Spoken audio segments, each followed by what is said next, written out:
screen video and it suddenly got changed to that, you might see it's only getting $10 a month or something now.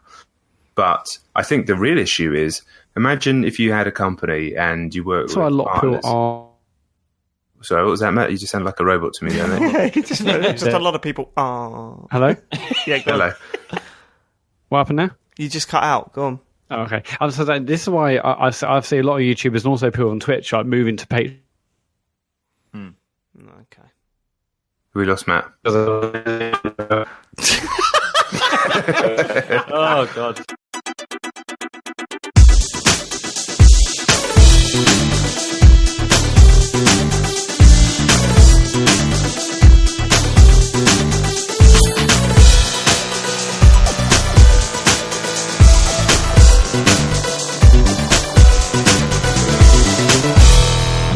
Hello and welcome to the Computer Game Show. My name's David Turner and I'm here with Matthew Murray. Hello. I'm also here with Sean Bell. Hello. No James Farley this week. Thank God. It's Jon Denton. Hello. Kind of sadistic. We're recording this on today, I think, because it's officially Sean Bell's last bank holiday. Sure. How did you spend it, Sean? The worst way possible. I had Sam White over. Oh, Yeah. oh, Fucking dreadful. ouch. The last time what's Sam White like in the North? Does he change?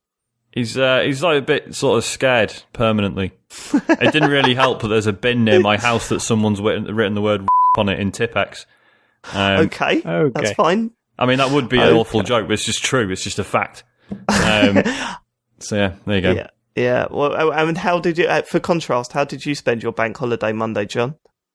I spent, the first half, Nat and I, my wife, we went away last night to Salisbury and had our first time together in about 3.5 years, which was really nice. Came back and I was like, man, I miss the kids. It's going to be nice to see them. Hour later, I just want to leave. All I want to do is leave. So yeah, second half, less good than first half. And now finishing off for you lot, Jesus. Was there a I know, sorry. Was there a specific moment that sort of turned you and said, no, I'm done here? Oh God, I mean, there's too many to mention. Trying to teach Elliot, my eldest, how to use a knife and fork for the 14th time. And him just staring directly into my face and not listening to a word I say. Yeah, I think that was it. How about you, Matt? You had a good bank holiday Monday? Yeah, just gardening, picnics in the sun, falling asleep during a film. The huge. Nice. We went to a fun fair and there was a hooker. What is it? There's Whatever, a what? you hook something. What sort of fun fair there wasn't a hooker there. Jesus. There It's like off the north. Like a hooker duck thing. Yes. It was like that, but instead of that, they had Mario characters floating about in the thing. So, of course, Harry was like, yes, we're playing this. So I paid my £3, and went and tried to hook a Luigi, couldn't hook a Luigi, hooked Mario, brought him in, and they said, oh, cool, what sort of toy do you want? You've won. Do you want a water pistol? Do you want a thing? No, Harry had a complete meltdown because he couldn't keep the Mario figure that I hooked off of the thing. That's not the game, Harry. That's not the game. Absolute nightmare. Had to leave soon after. And yeah, like John, I just want to drive somewhere and never come back. Let's go to feedback. Speaking of going somewhere and never coming back. Yeah. We've come back to feedback. Renegade 6 Killer. So that was poor. So we had many discussions on last week's show. The first of which was the idea that Dave, sorry, I can't say it with a straight face. Dave thought that the PlayStation T's announcement that they teased last week, which turned out to be a Gran Turismo styled PlayStation, he thought it was going to be a TV with a PS4 Pro built into it.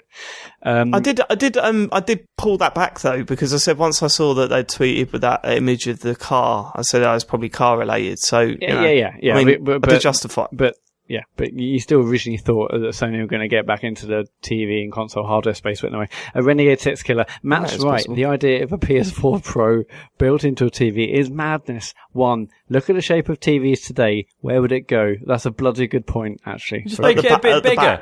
It's fine. Yeah, I know. That's the most ridiculous argument ever. It would go at the back. Yeah. What's the... Well, it ain't going to go at the front, is it? It's your screen at the front. Yeah, and like Well, where do maybe you put don't put it on your CDs wall, in John. and stuff? Not everyone puts it on their wall, mate. No, but you ain't got yours on your wall. No. I don't have mine on my wall. That's fine. But why is Sony going to make a TV with a giant PS4 Pro stuck to the back? You can't hang this on your wall. You can't. Bolted on the back like it. Slow down. They're not right. My idea when it comes to this like, sort of thought process, they're not going to glue a PS4 Pro onto the back of a telly. They'd spread it out a bit. There's more space there, isn't there? Yeah. Of course you Spread can. it You out have a bit. wires It's like all over the margarine, place in the mate. back It's of a dead easy. PS4. Yeah, just like fan here, disc drawer off the other side. Exactly. Hard drive at the bottom. As long as they're all cabled together, it's all right. Go on, Nate. What's this? That was one. Take that Let's into do two. like some, number 2. If consoles are iterating every 1 to 2 years, surely the last thing you want is your built-in TV. Surely the most thing you would want is it to be built into your TV, which most people iterate every 5 to 10 years. I mean, I thought of this. That's probably the only downside, right? I think that's a fair only. point. But also That's the fact the only. that, it's not the only thing that you have to have plugged into your TV. If it's already in there, you just don't use it. What? You don't have to use use That's it. great. Where can I buy one?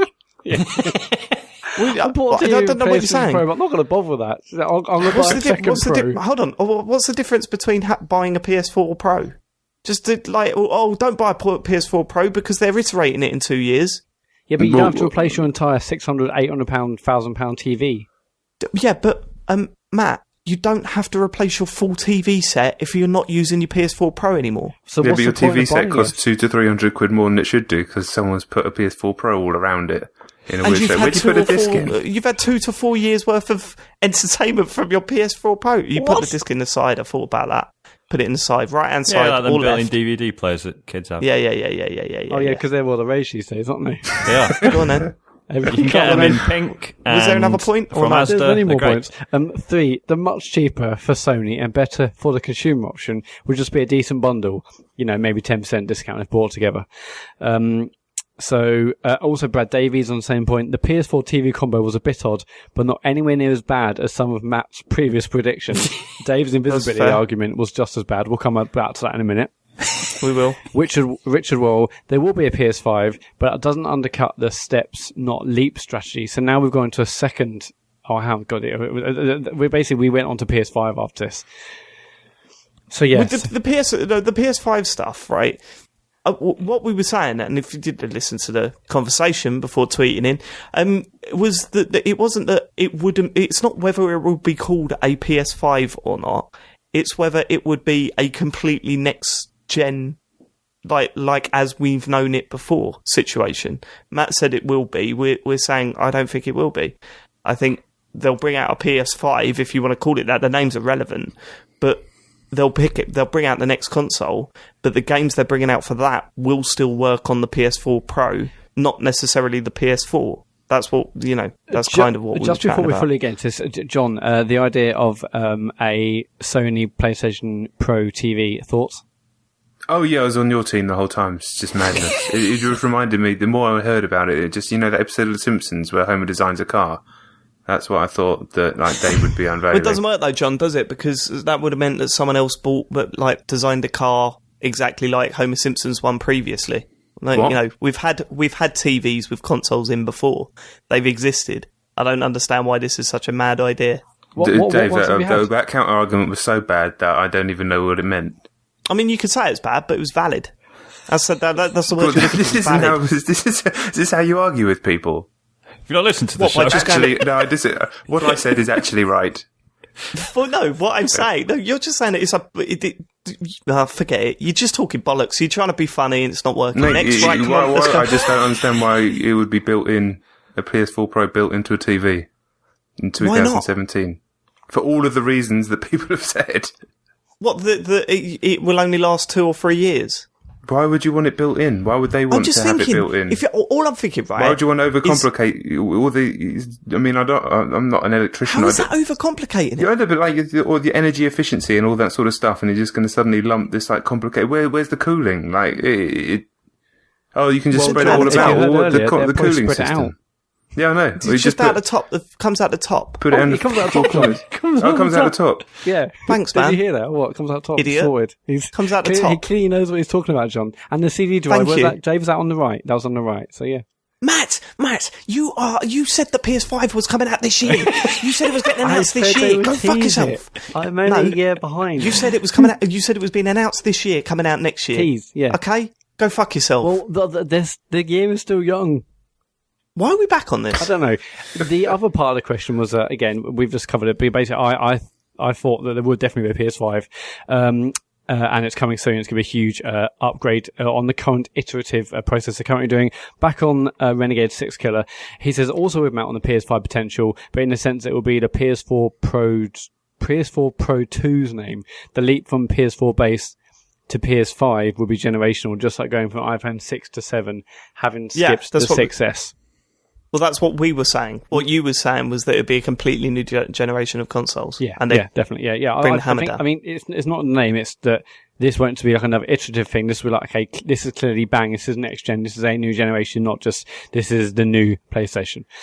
Richard Worrell, there will be a PS5, but it doesn't undercut the steps, not leap strategy. See iPhone naming conventions again. Transistors is back, of course. I agree with Matt Murray's prediction. Sony have already stated that PS5 will happen, but not for a long while. And there's an interview, I think, on VG247 saying Sean Layden said it will probably be sometime before the reveal of the PS5. I haven't said that it doesn't discount this year, but sometime. We fucked up there, I think. By using the name PS5, I think we fucked up because that's not what we were arguing about. It's not about the name of the next console. It's about what it stands for and what it does. That's what we were arguing about. So Sean Lane said it'll probably be sometime. That's a quote from him before the reveal of the PS5. But a guy from a securities analyst company called Marcari Capital, called Damien Thong, who has a good track record of being on the nose of these productions, says that he thinks PS5 will be released before the end of 2018. Transistors goes on to say that he believes that, just like me, the PS5 will be a fully new generation of consoles. What do you think, John? Do you think we're going to get a brand new, like, back to the old school, this is the next one, the games for it won't work on the previous one, or do you think it'll be another sort of more powerful version of what we used to? I think it'll be branded as the PS5, but it will have the backwards compatibility, basically what you were saying. Oh, it's definitely got the backwards compatibility. That was not in question. It will definitely play PS4 games, but there will be exclusive PS5 games, and it'll be like, bang, this is new. I see what you mean. I guess so, because you'd probably need to have that benchmark, wouldn't you, where they can cut the old stuff off. It's weird. It just feels like they've put this idea out there that generations are dead. We're going to be just topping up, making things slightly better as it goes, and the sort of new games will still be coming out for at least one console behind, you know what I mean? And to go back on that so quickly seems like a mad change of pace. And I said straight away when the PS4 Pro was coming about and when the Xbox One X was, I didn't like that idea. I liked the fact that it was right. Here's this new piece of hardware. Let's push it to its limit. Let's spend years and years pushing it to its limit. And that's how, the likes of GTA 5 come out for the 360. It was incredible what they did with that console. And then they cut it off and brought a new piece of hardware out. And we're not going to get that sort of mastering of the system anymore. And of course, now that they're moving towards more sort of PC-based architecture, it seems like that's not going to happen regardless. So just bringing out a new console, it just feels like a step back to everything they've tried to push on the market for the past 3 or 4 years. Do you know what I mean? Good. Right, go on. Next, what was the next point? So the next big, I guess you could say, contentious subject was the discussion we had around the next Splatfest being, are you Team Invisibility or are you Team Flight? We all had our opinions. Dave's was wrong. He chose Invisibility. We all went Team Flight. I've got some comments here. I'll read out some of the comments, then you can have your thoughts. And John, I want to hear about your argument as well for whichever one you choose. Sony Boy or Shawnee Boy. Dave, if you could fly, then you'd be very rich and famous in no time. Therefore, probably quite easy to get gig and footy tickets if that's your thing. Or you'd be taken in by scientists and experimented on. 1 or 2. Next. Better. Dean Chillmaid, banging name, can also confirm being at the side of a stage for a gig is shit.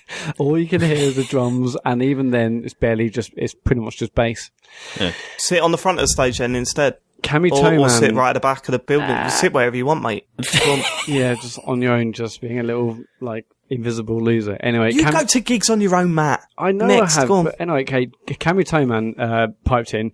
Okay, he was quite angry, but anyway, if invisible equals naked, then what? You're going to sit naked in the football in the freezing cold, then walk home naked.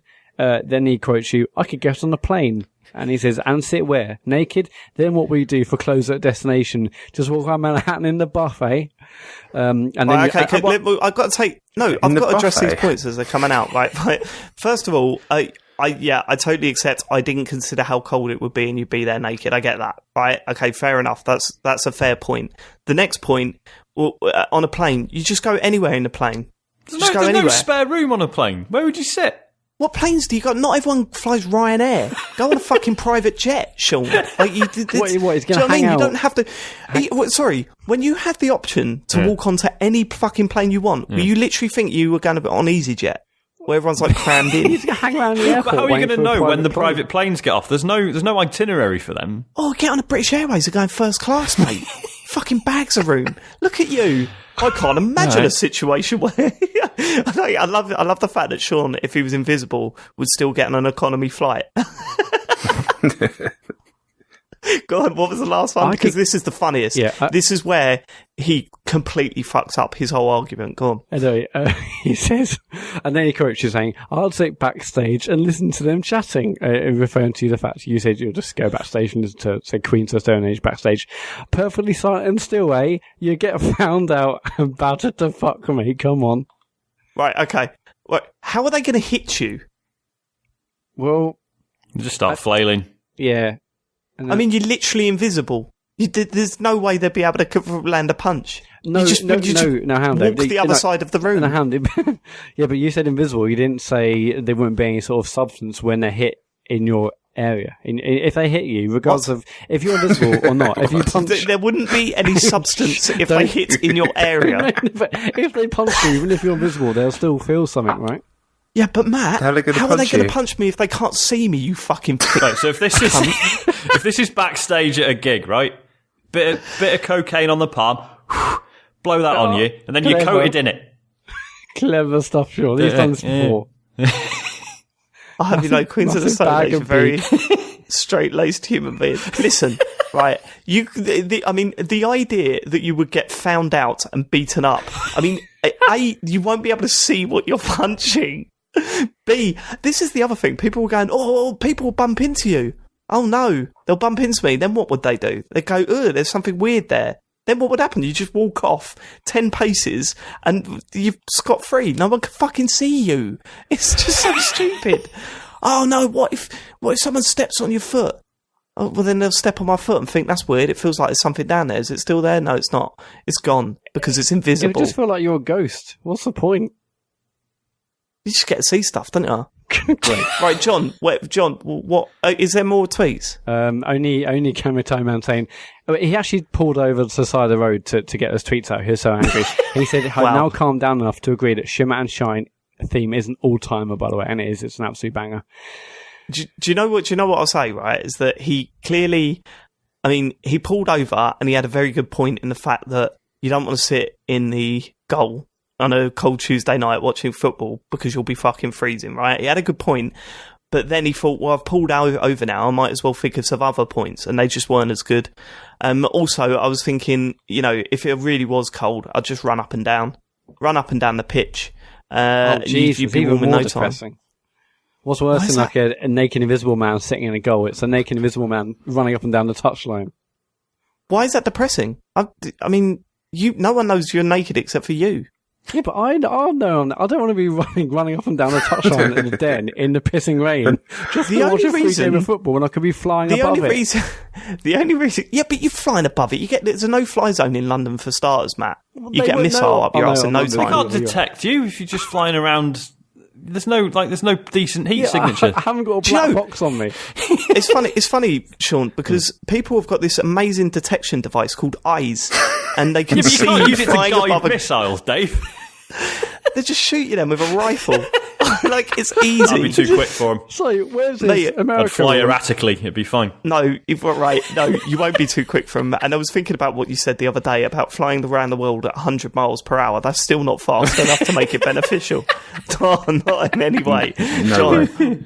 what side do you sit on in this argument? So we disagreed before, but I'm on Team Invisible, and I'll tell you why. It wasn't an easy choice. sake. It wasn't like ketchup or mayo. Yeah, you can say what you want, Matt, but just hear me out. I agree with you, John. It wasn't an easy choice, First of all, what's all this naked bullshit? Right, we're talking a bunch of magic shit. Like, this isn't. No. I need to get this out because why are your clothes? Why my clothes are going to be invisible when I'm invisible that I've chosen in this made up game? So my idea of being invisible, they are because I'm invisible. What about the bacteria that live inside me? They can't be invisible. So what? No. They're microscopic. They don't count. Yeah. What about food? Oh, Exactly. that's the point, yeah. Exactly. So I'm invisible. I'm invisible. That's the rules as far as I'm concerned. I like that. So but on the last episode, we gave Dave the choice. I said, right, hang on. Does it? I'm not. Yeah, I asked you. I said, does it make your clothes invisible me as well? in this matter. Go on, John. So I want to go to a gig. I will invisible myself past the security, and then I'll just revisible myself and just be at the gig. I will just put myself on stage and then revisible myself. How did we not think of that? I didn't even consider that. Oh, okay, yeah, that makes a lot more sense now. And don't get me wrong, flying about would be wicked. I've got no issue with that. I'm not hating on flight. It was a difficult choice. I did not think about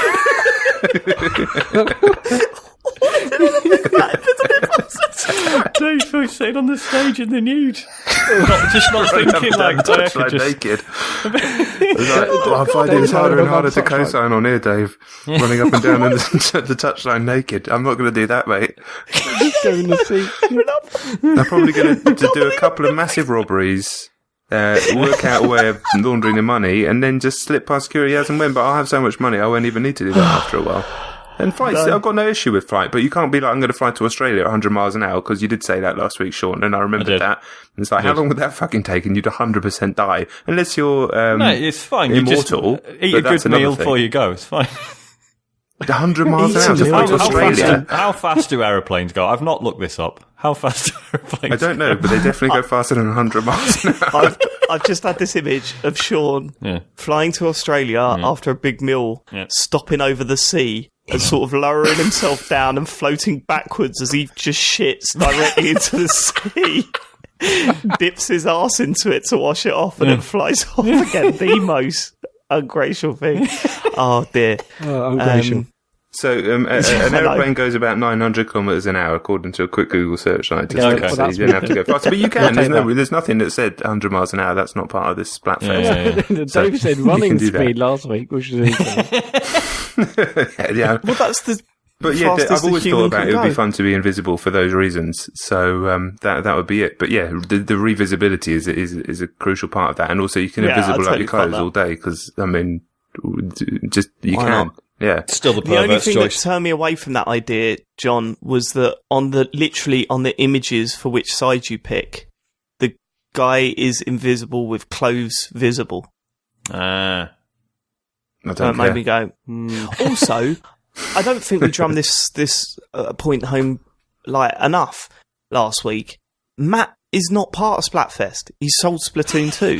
So why the fuck he's giving it all the big one is absolutely beyond me. He's got 0 votes in this. Yeah, he said to me during when I listened back to the show last week when I was editing, he goes, well, I picked the first one, we won that. I picked the second one, we won that. And I picked the third one, so I'm looking to make it three in a row.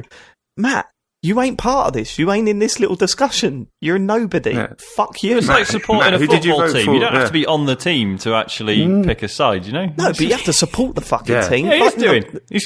I'm not having that. I'm talking a good word of flight. Yeah. This is like Sean going, no, my mate is a Millwall fan because he watched a game on telly like a few years ago. We weren't on telly a few years ago. We've never been on telly. Stop lying, Sean. Stop trying to get someone on your team. Matt. He's out. Yes, Matt, John. who are you voting for in the Filipino presidential election? Yes, John, yes. Flight.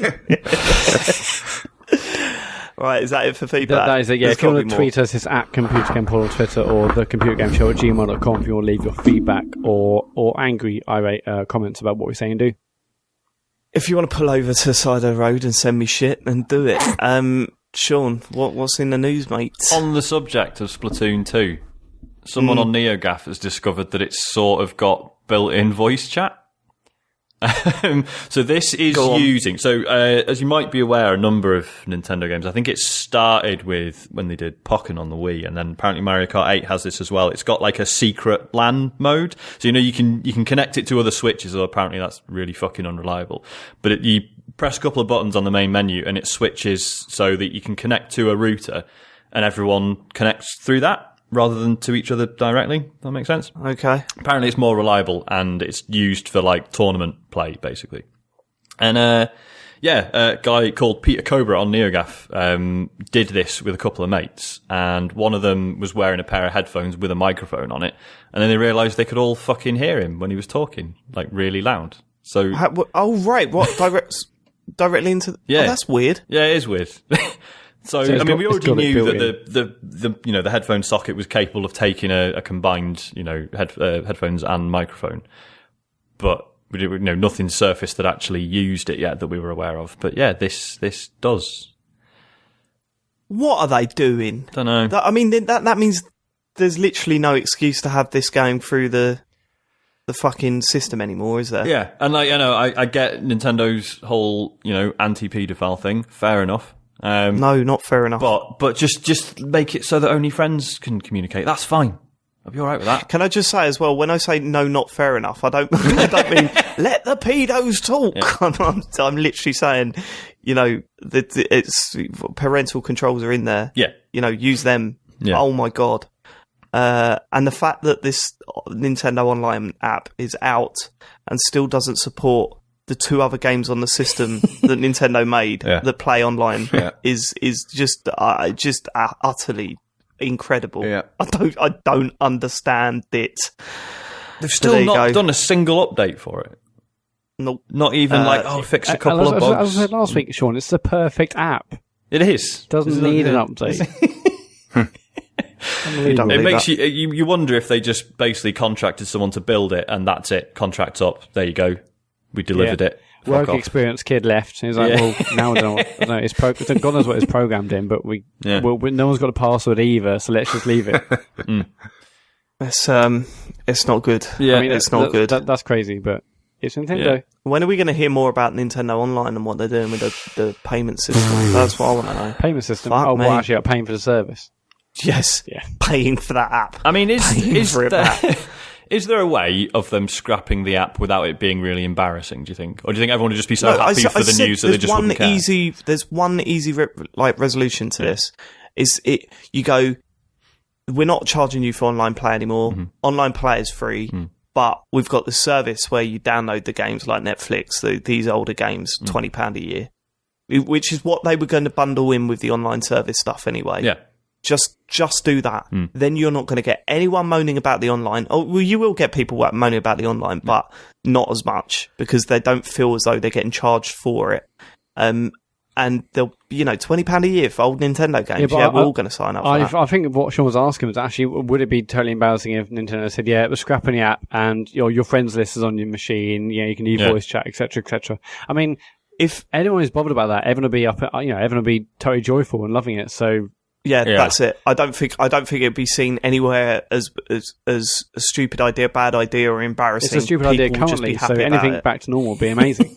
Exactly. Yeah. I guess Totally. All right. Okay. Speaking of Nintendo dropping the ball, well, sort of. So a company called AMD ISI has done a Kickstarter for basically it's a Switch.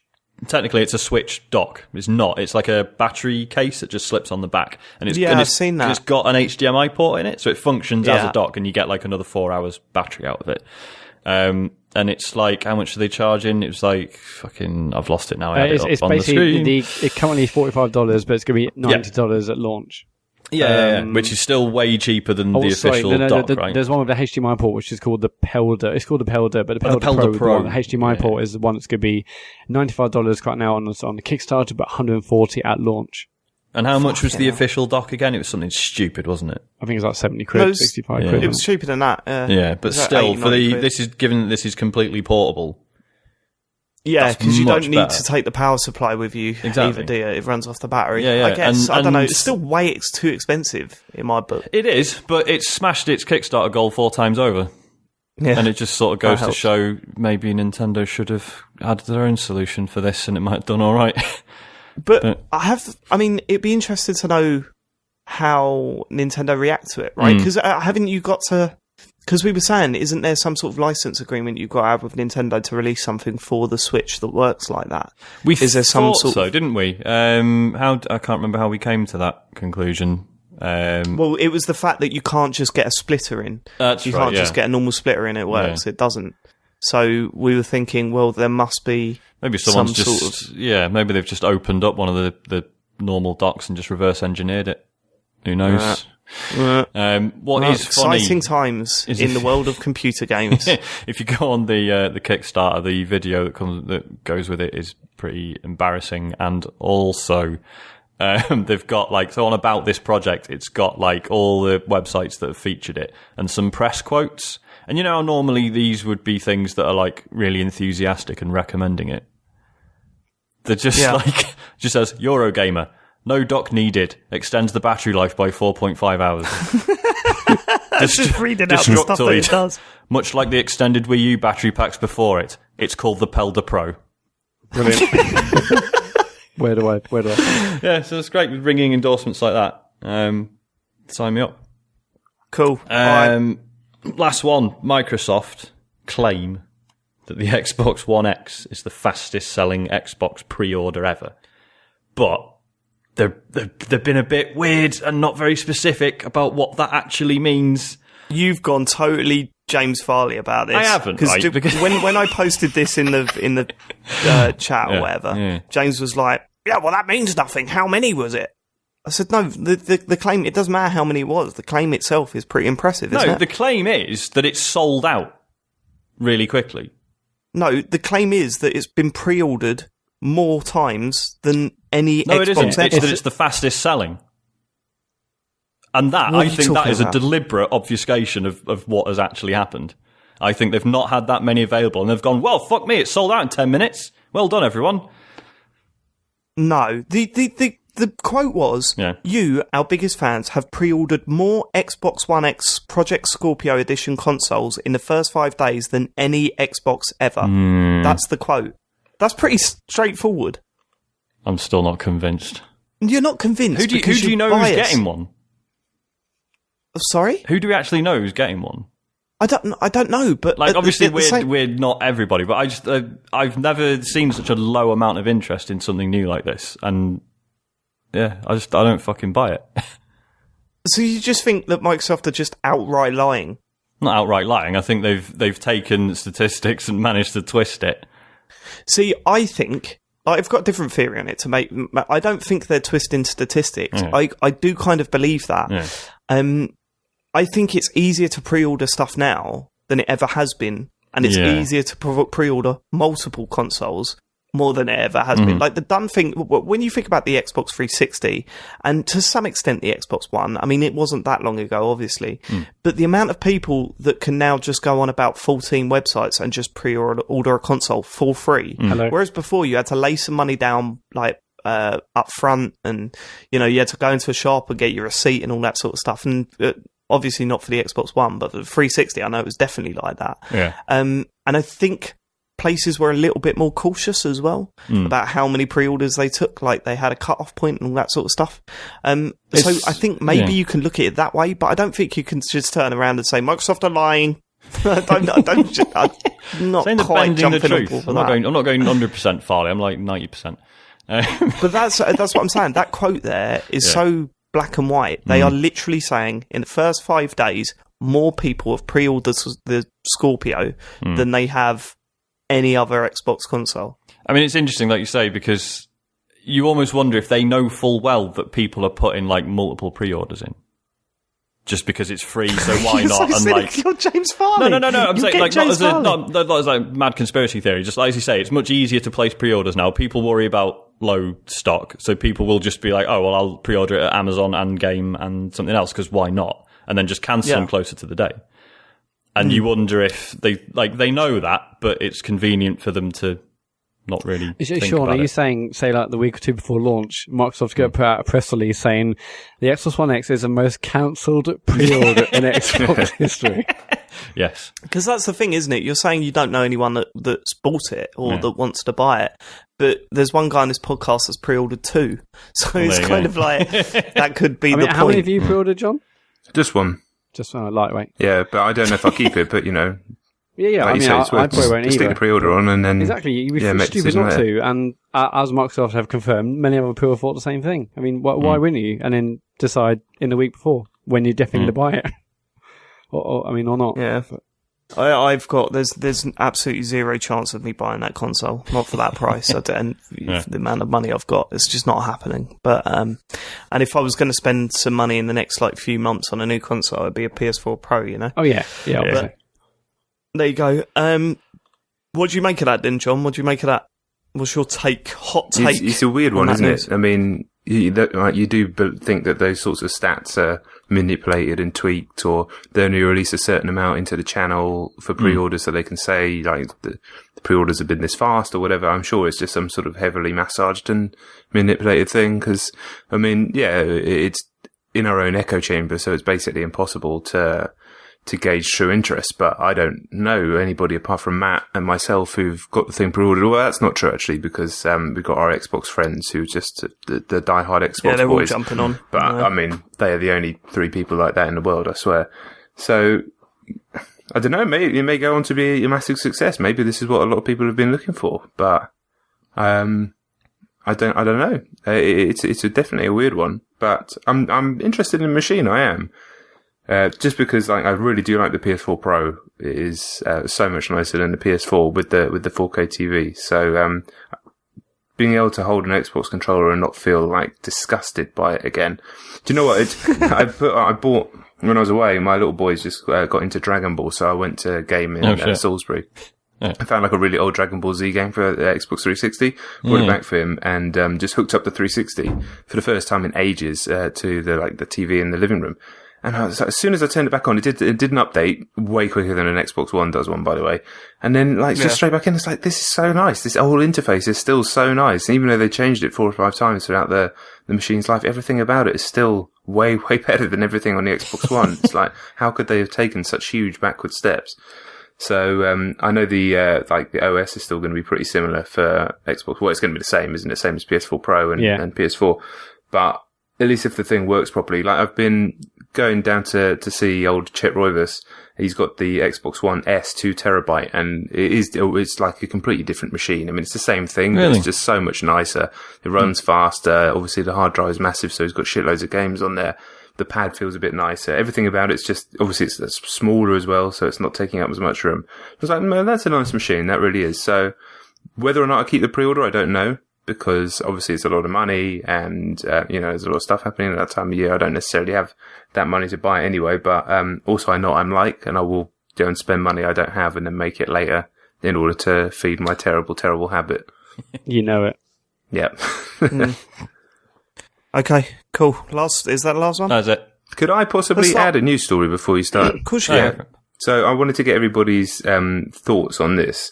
So in the last 2 to 3 weeks, YouTube has basically been massively demonetizing almost any video that has guns in it, like video games with guns in. So like Destiny videos, Call of Duty videos, really? All right. Lawbreakers, almost anything like that. And it's affected my small channel in terms of revenue. Doesn't really make any difference. I was only making a few pennies here, the odd dollar here on video. So, it's not, I'm not really talking about it from my point of view, but I know a guy who's on nearly 200,000 subscribers, and he told me 95% of his videos have now been demonetized. And, you don't know what the number actually is, but it's obviously a serious chunk. Whether it's 95, I don't know, but, and he's got a lot of evergreen videos that sit there making money for him, year on year, and he's putting years into YouTube. I think he's 26 now, and I think he started grafting when he was 19, is what he does full time. He's not one of these YouTubers who's driving Ferrari around, but, that's his job, and he makes, like, I think, I don't want to speculate what he makes, but he lives off doing that. And then suddenly YouTube's just pulled the carpet out from underneath him. And all these other creators, you just go online and, not necessarily looking at the PewDiePies and the 8 million subscribers or the 12 million subscriber people. It's this sort of, people you've got that plaque, that 100,000 subscriber plaque, who are there, all these channels that are the lifeblood of YouTube doing gaming, which is what brought, so many eyeballs to YouTube, I think, in video game. Clearly, like so many of the biggest channels of gaming. What an interesting time that suddenly, because they're worried about all these games being brand friendly, that suddenly, all these creators are out in their ear, and I include myself in it. I don't really know what to do going forward. I have big plans to, keep working and get that channel as big as it possibly can be. But now I'm like, well, what's the long-term play? So I'm just kind of interested to hear people's thoughts, because obviously that is not only the major way that games are covered now from sort of a press journalistic or streaming, discussion point of view, but also for the game companies. Like, should the Ubisoft, the EAs, the Activisions be going to YouTube? What the fuck is going on? Because all these guys are going to, leap off YouTube realistically if they can't make any money anymore and go to Twitch, go to Facebook, whatever. And suddenly, Call of Duty's not getting those millions and millions of views across all these different channels anymore. Destiny's not going to be getting those millions of views. And I'd be pretty pissed off if I was a company like Activision, who'd obviously been putting millions of dollars into YouTube advertising as well. And suddenly, they're not getting that other side of it. It's just a really interesting situation, I think. And a real, could be a, real sort of paradigm shift to how all this stuff works. Like, for all the shit on YouTube, this seems like a very weird thing to pick on, doesn't it? Yeah, well, it started with all those, brands suddenly becoming aware that their stuff was being advertised on, like, extreme right wing or extreme, like, Muslim, hate speech, all that sort of stuff, like videos that you obviously, Johnson & Johnson don't necessarily want to be involved in, and you totally understand that. Yeah. And it seems like YouTube has just gone to a complete extreme in they killed off all wrestling content because, that all got demonetized first. And now this has happened. And I mean, I had one of my videos demonetized, which is literally just me in my room talking to a camera. I don't think I swear once. There's no game footage. I don't even understand why it's demonetized, but it's all an algorithm doing it. Mm-hmm. So you're completely right. Yeah, there are far worse things on YouTube, but just, also if I'm a brand, if I'm an 18, my brand's aimed at 18 to 35-year-olds, I don't want the only place on YouTube where my brand's adverts getting shown is on, like, cartoons or little baby songs and things like that, or a YouTuber that just does Minecraft. There's plenty of brands that want an adult audience, so. Which is probably even more insidious, isn't it? Like, to just stick him on, baby nursery rhymes. Watch this advert first. Yeah. Baby don't want to watch it. Stop plugging adverts into my baby. Well, yeah, there's that as well. Have YouTube put out an official statement about this?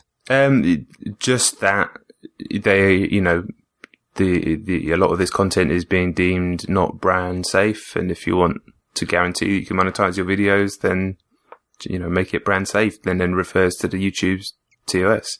So that's it, really. Right. I mean, but basically, so YouTube's head of gaming had put out a blog post, and basically it said, because a lot of people complain about the fact it's just automated, the fact this demonetization, and YouTube have said, our automated systems do not make video-specific decisions about what can or can't be monetized based on the publisher or the game. On the contrary, And not only do we want to see epic gameplays, we wanted to have the opportunity to make money whilst doing so. But basically, they say, as said now, advertiser guidelines, violence in the normal course of video gameplay is okay, but gratuitous violence as a focal point is not. As is excessive profanity. It's as just well bollocks, though. Title Sorry thumbnail, to cut you off, mate, but it's just clearly, even from my small channel and the videos that I've had demonetized, bollocks. And also ancient, it's clearly anything Gears of War in it's instantly demonetized. So I've got a video from when I first started back in October that's demonetized that was to do with Gears of War, and then nothing demonetized. Videos that have like 100, 200 views or whatever, all the way up until the next Gears of War video, however many months later. So It's like when they came out and made all those statements about when everybody was losing subscribers, and they were like, we don't delete subscribers. And then people are going, well, I'm no longer subscribed to my best mate's channel. What the hell's going on? They're like, we don't unsubscribe you from channels. Okay, see you later. I mean, that company is... Right, okay, so, I mean, there's a few things. I think to have a fully formed opinion on it, we need to know more about who's been questioning the content, and have they been getting pressurized by publishers at some point. We don't know enough details, but I will say this. If they had a problem with violence being linked to brands and things that people are saying, the videos would get removed. They wouldn't get demonetized. They'd just get removed. Why is it okay for them for the same content to be on the telly, to be on YouTube, but it's only okay if they don't make money from it? Well, they just want to be able to go back to these big brands and say, we can guarantee your video won't be on anything unsavoury. So your ad won't be on any content that's unsavoury. It's the advertisers that could be. Right, okay. Okay. This is what a lot of people are using. Then what sort of YouTube, but then how do you play that from YouTube's point of view? Say advertisers have got the hump that their adverts are on before something violent. Well, like what are YouTube supposed to do? Well, surely the answer is you build an advertising platform that targets people based on interests. So if you're watching a video that's got guns in it, you will only get advertising that is suitable for people who might watch a video with guns in it, or should be watching a video with guns in it. Unless you can guarantee, you can't claim that to the people that are paying money for advertising, unless you this is the problem with YouTube. There's so much content on there that literally you can't, like, humans can't deal with it. You know what I mean? So from that point of view, I get it. And that's, that is part of their algorithm for advertising. It's based on interest and everything like that. And some of the demonetization, you get a little yellow $ next to your video saying that it's been considered, you'll only get the type of adverts, either none or like adverts that are suitable for this type of content. So like you say, a more adult advert or whatever. So say you had a massive video that was pulling in however many $100 a month, an evergreen video, and it suddenly got changed to that, you might see it's only getting $10 a month or something now. This is why I say a lot of YouTubers and also people from Twitch moving to Patreon, because they feel like YouTube feels quite volatile. As Jon mentioned a few months ago, there was everyone being unsubbed from their favourite channels. Now there's these videos being demonetized. It feels like a lot of things are happening in YouTube, and YouTube trying to, I guess, like, protect themselves and advertisers, and that's why people are trying to move their revenue to Patreon, where it's a bit more it's a bit more guaranteed and a lot less volatile than whatever YouTube are currently doing. Definitely. I think what the major mistake that they've made is, like, fair enough, there's a bunch of like channels with 200 subscribers, 10,000 subscribers, whatever it is, in the grand scheme of things, small channels, and they've kind of just been like brushed under the carpet. I can't most of my videos, I can't even do the manual review because they need a certain amount of views in a week, which is like 1,000 views in a week, which, a lot of the videos just don't get because it's a small channel. It's just new. What I think is madness. Imagine if you're a big business, a massive business, and you work with huge partners, and they've just not worked directly with some of their huge, people with 500,000, 1 million, 2 million subscribers. They've not worked directly with them to work out how they can figure out working on an individual video. I mean, people should have their own account managers. It's just insane. They've just gone, no, there you go, unlucky. It's just a crazy situation, I think. And yeah, those creators, you shouldn't necessarily rely on a platform for your revenue, but at the same time, I think the big people on there deserve a bit more. They've obviously brought, millions and millions of eyeballs to YouTube and millions of minutes watched on their content alone. And suddenly they're having the rug pulled out from underneath them just because YouTube had done a terrible job in the past of making sure that they've sold all these adverts to all these brands. And then suddenly it came up that they're appearing on, hate speech videos and something, and they've massively overreacted. And then they should, it's basically YouTube's fault in the first place for not being tight enough in the first place. You can't just say that, and it's a terrible situation, but like Matt says, Patreon's going to benefit from it. Twitch is going to benefit from it massively. I just don't see why they would do this without a massive reason. And if they've had I mean, at the end of the day, the people paying the money are the advertisers. And if they've had complaints about where their videos have been showing up, YouTube have to react to that. Yeah, no doubt. And the problem is... blue chip companies pulled advertising in, but then what happens when YouTube suddenly loses their massive creators because they can't earn on their platform anymore? Well, that's there ain't it. no advertisers are calling. Yeah, but they're in a situation, and this is the thing with YouTube, is that there's so much content and so many people with so many followers on there. How do you control that? And with yes, they have done a bad job of it, but how do you physically control that? If there's one company that should be able to do that, it's Google and YouTube. Yeah, I think they've been massively responsible with how they've sold that advertising space in the first place to drive up huge amounts of revenue, and now they've fucked it basically. And a lot of people are sort of just going to stay the course for a bit, keep going, see what happens, but for 3 months down the road, 6 months down the road, imagine if you're just working in your job and they're like, so we're just not going to pay you anymore. You're not going to stay in the job, are you? Slightly different. Well, of course it's slightly different, but if you've been YouTubing exclusively for 7 years and that's your main point of revenue, and you've brought in that many views and that many eyeballs and minutes watched to YouTube, then, I think it's outrageous that they can suddenly do that to you. They can. It's it's their platform. They give you the option. It's all in there. They can do it, but it's crazy to me. I mean, you need, it's all you need, those creators. They're the lifeblood of your platform. They're the lifeblood of your business. Without those creators, you don't have a business. That's what I'm saying, though, is I don't think they would have just done this unless there was a huge, or possible legal reason why they had to do it. Why they had to go, okay, fuck it, we got to pull the plug because we're getting threatened big time here by the people that are actually paying the money, rather than the people that are, putting their videos up on our service. It's the people that are paying the money that we have to pay on. If they start threatening to cut the cord, then YouTube have to cut the cord. I'm not saying it's right. No. But then what's the play here for them? Like, because obviously if they do that, then, if adverts aren't being shown on all these videos, then they're not making money themselves. Exactly. From the brands. Exactly. And then the brands aren't going to want, there must be some sort of reason. Maybe there is, something behind the scenes that we don't know about, but to me, I think it's a massive, massive fuck up. A massive fuck up that has been put into place by bad business decisions, and greedy business decisions from years prior, when they realized how much money that they could make by presenting all these massive numbers to these massive brands.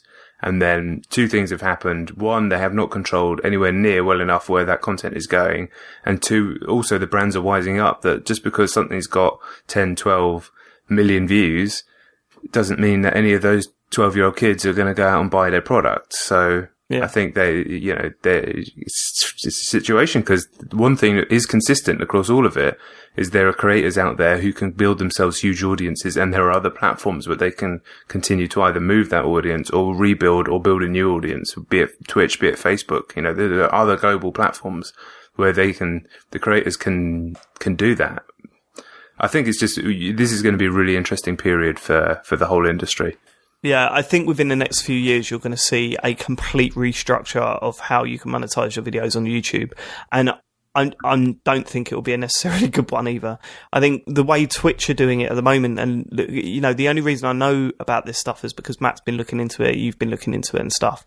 And I've been getting third-hand information. But the way that Twitch seem to approach getting money for its content creators seems a lot more intelligent and a lot more, I want to say interesting, but it makes more sense. Definitely, and it's way better controlled as well. You've got to get over certain thresholds to monetize videos. When you let everyone who uploads a video to YouTube whack an advert at the front of it, that's always going to be a nightmare. And as you're saying, it's greed. It's greed. Yeah, but YouTube have changed that recently. I mean, in the last few months, they've changed that so you need at least a minimum of 10,000 views across your channel. So it's not just everyone, but that still means there's millions of people who have got that minimum of 10,000. But yeah, so it's not, you couldn't start a YouTube channel tomorrow and get advertising on your channel because no, but they've only just recently changed that, right? Yeah.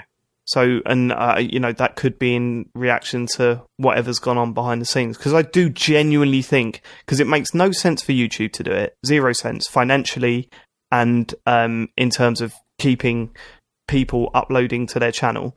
Competitively, it makes no sense, because people are just going to move to Twitch and other gaming sites, whatever. And you're right, Twitch, how they're controlling it is far better. Just to give a very brief overview, and Matt, you can correct me if I've got anything wrong here. Basically, you start off and you can't. Then soon, if you can sort of overcome some fairly low thresholds in terms of like amount of streams you do in a week, amount of minutes watched, and amount of followers, they're all quite low. It's like 50 followers is quite low. You get an email eventually after a few weeks asking you to become an affiliate if you want to, and then you can have people subscribe to your channel, which costs either $5, $15 or $25, but basically it's $5. But if you have Amazon Prime, you get 1 free subscription to any creator a month. So basically your audience, if they got Amazon Prime, go, I'll subscribe to you. And then it's 50-50 split between Twitch and the creator on that $5. And then only if you can get to partner status, which is basically, that's not about thresholds. That's about getting to a certain size and then applying and Twitch agreeing. Then you start having, an ad share on the ads that are shown on your video. So Twitch controlling everything. And there's only out of 2 million channels or whatever it is on Twitch, only 17,000 partners. So they can literally completely control who they know every single person. I'm sure their business is big enough that they can have, account managers looking after however many hundreds of people. So they know all the content, they can say, okay, we've got these partners here to this brand, and say, we'll make sure that your adverts are being shown with this person, and they can have, they've done a far, far better job. And yeah, I'm sure their bottom line in terms of the ad rev that they're bringing in from the big brands isn't as high as YouTube's, nowhere near, but they've not got themselves into this ridiculous situation. Yeah, and you can see why Amazon bought them for, I think it's only like 900 million, like 2 or 3 years ago. And people saying Twitch will be worth 20 billion in the next 2 to 5 years. And it's with these quite strong business models that support the creators as well as them as a business. Yeah, and I mean, you could argue that, hey, hold on, you're advertising on my website with my content, and I'm not getting a penny of it, because all streams and everything on Twitch has an advert at the start. Yeah. But sorry, that is unless you're a Twitch Prime / Amazon Prime customer, in which case you won't see ads. Everyone else does. Obviously, but if I go onto anyone's stream at the moment, then there's going to be an advert at the start, and I suppose there is an argument to say, hold on, you're advertising on my content, and I'm not seeing a penny of that. Is that right? But at the end of the day, if it means that they are, that this is more controlled, then surely it's a more stable environment. And also, they're providing a platform for free. So you go in knowing that you know that there's going to be an advert there. So you make that choice yourself as a creator or as a hobbyist, whatever it is. Fine, they're going to do that. But I get this amazing platform for free where I can. I'm just stating the obvious now. We know what I'm going to say, but I think that's a more honest and open transaction anyway. And I think so. Yeah. Totally so it's just an interesting thing, I think, to think about. And also, we come from the ages of magazines and, then websites, and the whole video stuff is ingrained in the way we consume games. It's more so than it used to be, but, compared to a generation younger than us, where that is basically what they've grown up with from 10 years old to now. And, I think maybe our generation aren't quite as aware of how big some of this stuff is, or how important some of this stuff is. But I'm sure we're going to talk about a game that's become very, very massive later, almost exclusively due to these, video and streaming services in PUBG. So just an interesting time. It's just something to think about. Yep. Right. Okay. Let's get on to what we've been playing. Sean, you're going to start this week, mate. Pretty brief one from me, I think. So Mario and Rabbids Kingdom Battle's out this week. I can't afford it, but I can afford XCOM 2 because it's £12 on PSN at the moment. And I've been fancying to go on it for a while. I played a fair bit of the last one and the originals back in the day.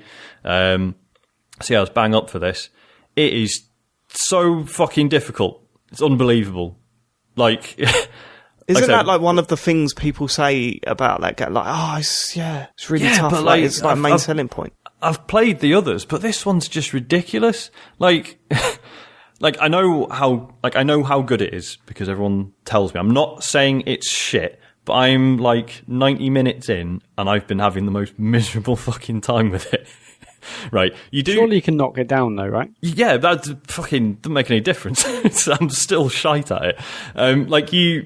So you do like your training mission where it literally tells you every single thing to do. Right, it's like move this person here, now move this person here, tell this person to shoot this person. Like step by step. Did you fail that one? And then it goes straight from that to like just full on fuck you, deal with it. I'm on the first proper mission still. I haven't passed it yet. I've failed it 3 times now. And it's like, you can just... So, one of the changes is that most missions have like a timed objective, so you can't spend too long fucking around. Like, you start every mission where you're concealed, so the enemy don't know you're there. And the whole point is... you've got to sneak into like the best position possible and then alert the enemy, and then all you guys can ambush the enemies, right? On paper, that's how that's supposed to work. But then combined with that, there'll be a thing you've got to reach, like this bomb's going to go off in 6 turns, whatever. You've got to run in and defuse it first, or else everyone gets wiped out. Which is cool, and that makes sense, because otherwise you could just spend forever just meticulously planning everything, whereas this gives you a sense of urgency, having that turn limit on it. That's fine, but like one of the enemy's abilities now is that they can basically resurrect any dead character as an enemy. So that includes people you've killed and also your dead units. So when one of your guys gets killed, it'll come back as an enemy. So bearing in mind you only have 4 units in the starting mission. I can't remember if that's standard throughout the game or what, but so like losing one person is just like it's fucking irretrievable. There's no way of pulling it back, because that person is not only dead but then becomes another enemy you've got to deal with when you're already like massively outnumbered. And also the unit that can do that can also just mind control your guys. So it'll just be like, right, that character's an enemy now. But obviously if you kill them, that's them dead forever. So you've kind of got to like work your way around to killing the guy that's controlling your unit. But which again is also really difficult. It's just obscene how quickly it just throws you in at the deep end. And I know I'm gonna I am gonna go back to it and I'm gonna persevere with it. It's just unbelievable how it just goes from 0 to 60 in no time at all. And you sounded like a little bitch here, Sean, to be honest with you. Mate, give it a go. It's 12 quid. Get involved. Your little baby game's coming out at the end of the week. Stick to that. Did you say? Well, did you say you can I'm gonna go bang back it down, Sean? You're sorry? Did you say you can bang it down to easy? Yeah, and I have, and it's still... Oh, and it's still that brutal and easy, sorry. Yeah. And it's still like... It's one of those ones where... So obviously every shot you take, there's like a percentage chance of hitting, and you can be like 3 steps away from someone and miss, and you're just, oh, come on. Oh, You're supposed to be highly trained Is military there like operatives. a one-handed mode?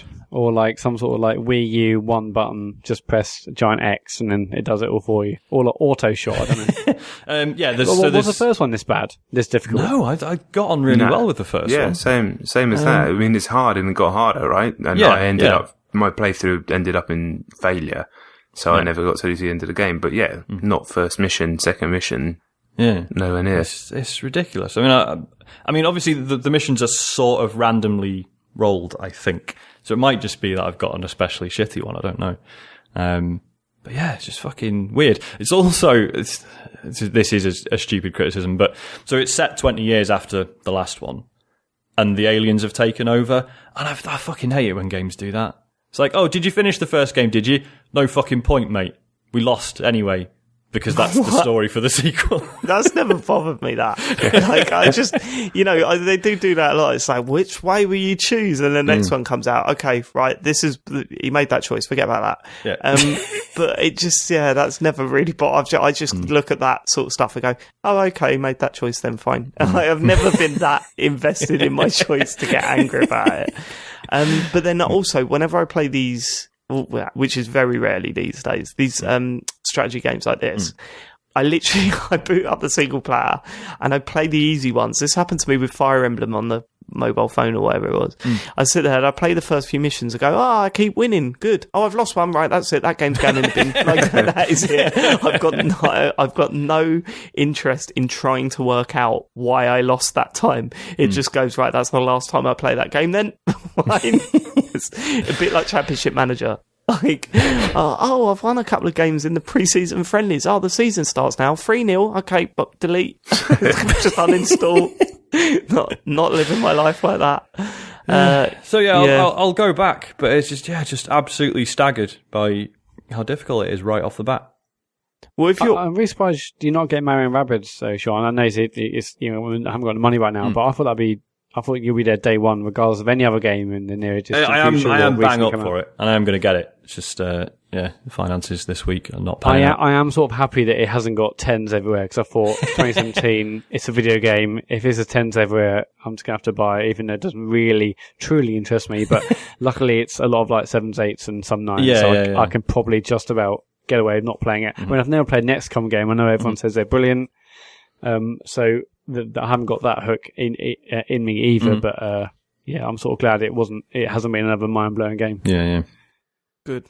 All right. Are you playing this one, John? I'm hoping to get it tomorrow. So, I was hoping to get it a bit earlier to put a review out, but didn't manage to get hold of it. But I'm hearing that I'm getting hold of it tomorrow. I'm excited, man. I loved the first XCOM. The first new XCOM. Yeah. Absolutely loved it. Never got around to playing the second one. I think it was one of those games that just came out the same week as a bunch of other stuff. Well, it was a weird release, wasn't it? Because at first it came out just on PC, and everyone's I'll wait for the PS4 version, and then that just sort of slithered out at some point. Yeah, and my brother played the PS4 version, and I think at the time it was really broken. Like the further you got into it, like the frame rate just went to shit. There was like a memory leak problem or something like that. I think it's been fixed now, but that put me off as well. And now £12 sounds good, but also if I'm getting the Rabbids game, I'll probably do that instead. But I mean the emergent stories in those games are phenomenal. Yeah, like it is incredible. Like literally, the first proper mission, and I'm already like getting really fucked up over like having to consider shooting one of my own men because otherwise he's going to kill everyone else. and stroke edge, being like fucking hell. Like how's this going to feel like 10 hours in when I've actually like leveled people up and like I'm quite invested in them. It's going to be awful in a good way. Yeah. But, yeah. Have we ever mentioned the Rabbids versus Minions thing? Like, how that hadn't become a lawsuit or something. It's insane. Like, the first time I saw the Minions, I was like, my dad was like, check these guys out. They're fucking mental. And I'm like, Dad, they're the Rabbids. They're just the Rabbids, but yellow. What are they? And I showed him a Rabbids video and he was like, oh yeah, they're the same thing. It was just weird. I can't believe that's not been like some sort of lawsuit involved with it. It's bizarre. One of them's a rabbit though. Okay, cool. Is that all you've been playing? That's pretty much it, yeah. I'll go this time. I'll go. I was in Sainsbury's this weekend, and you know how we're always going, how is Grand Theft Auto still top of the charts? Well, I do my usual thing where I can't walk into a supermarket without walking down the games aisle. 100%. I don't know why. Yeah, obviously. Yeah. I've got no reason to walk down there. You do get the odd bargain. Yeah, of course you do, but I haven't even got the money for a bargain. I just go there to look at the games. Like, it's ridiculous. I have no intention of buying a game, but I just want to see what's happening in that aisle. Yeah, I know. How's my hobby being represented? The Tesco where I shop as well, the big Tesco down the road from me, to get to that aisle, you have to go up the like weird flat escalator thing and all the way around. So it's basically the furthest point of the shop, still going there first. Yeah, I know. It's a nightmare. I think that must date back to when we were kids and you couldn't walk past the game shop without walking in because that's when you would literally, the amount of times, you remember standing in front of racks of games and then flipping through them. Because it's just great. It was a great time. It was a great time, kids. But there's a massive Tesco near me, and that's recent. It's got all the latest stuff, and that's great. But the closest Tesco, just in like the town I live in, that the game section there is so sad. I want to work there for free just to make sure that aisle was sorted out. It's got like old games. That's the most Matt Murray thing I've ever heard. But it's just like someone clearly does not love anything to do with video games who sorts that aisle out. It's just got games which are like 50 quid. It's probably and Mass Effect Andromeda for 50 quid. It's probably still in like chart position 1. It's just so bad. It's just those like little plastic cards saying buy this, at the front. It's just there's no love in that whatsoever. It does my head in every time I go down it, which is every single day. So I was in Sainsbury's and I was just looking at the games aisle, and some bloke rocked up. He had a couple of kids with him. He just walked up with his trolley, and he stopped next to me and was looking at the PS4 games. Reached up and bought a copy of Grand Theft Auto 5. And nice. I was this. If he didn't have kids with him, right? Because I don't know why that put me off asking. I wanted to turn around and go, oh, "Why have you done that? Like, why have you bought that?" just find out why. Like, I just Grand Theft Auto, isn't it? I thought I'd buy it. Yeah, but it's really old, and surely you've played it. Everyone in the world has got this game. Why are you buying it again? Like, if he'd have said, "Oh, my disc broke," or something, but no, I've no idea why he's bought it. But then when I'm walking around and Joe's saying, "Oh, I don't want to get this bread; it's too expensive," I thought, actually, maybe I should try GTA Online again. So I got home, installed it. Played it that night, played it the night after, and I just had so much fun. Much fun. The first night was fun enough because what I didn't realise is that it has random challenges in it now. It's probably been in there for ages, but you'll just be driving around doing normal stuff, and then it'll flash up on the screen. Right, get as many near misses as you can. You know what I mean? Like those old Burnout Paradise style things, like someone's activated this like random challenge. There was one that was like climb as high as you can and jump off, and don't use your parachute to the last moment, the furthest drop wins.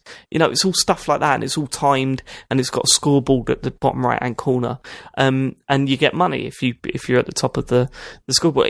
And so I was just doing that stuff and just having a whale of a time. And then the next night Matt jumped on with me, and honestly, Matt, that was just fun from start to finish. When it was brilliant. First of all, you're like, what do we actually do? I don't know what to do. And we were just doing free roam mode. We weren't doing any missions or any of that shit. We started off by just going from shop to shop and robbing them. Like, how you can walk into a shop, point the gun at the shopkeeper, and then steal the money and try and get away from the police. We just did that for a while, and that was fun enough because we were just making each other laugh. Matt, every time we robbed a place, Matt had to shoot the shopkeeper. And that's not true. That first one, I did not shoot him, but he fell over. There was blood all over the window, Matt. There was blood all over the window. I just saw blood everywhere, but it wasn't me. I shot a nearby bottle to shit him up, to freak him out. Well, that was the funniest thing, because it's a proper computer game nonsense, and I'm not having a pop at the game, but we walked in, we held up the store, Matt shot the bloke. We got in a getaway car, managed to get away from the police. I flipped the car. We walked back to the shop and said, should we see what happens if we walk in again? Walked in again. The man was alive and behind the counter going, hola. So we just robbed him again. And we did that for a while. And then the next thing was like hilarious. We were driving down the road and Matt suddenly got a bounty on his head, because you can like put bounties on people's heads. And I said, Matt, pull over a minute. I just want to try something out. He got out of the car. I shot him. I got $1,000. All fine. Then what happened with the last guy? That was it, right? That was because we decided that we wanted to kill another person in the game, like another player. So we were hunting around for people on their own. We just kept dying, like people. There was one where we were just walking along and this like army helicopter just swooped down behind us and just blew us up out of nowhere, stuff like that.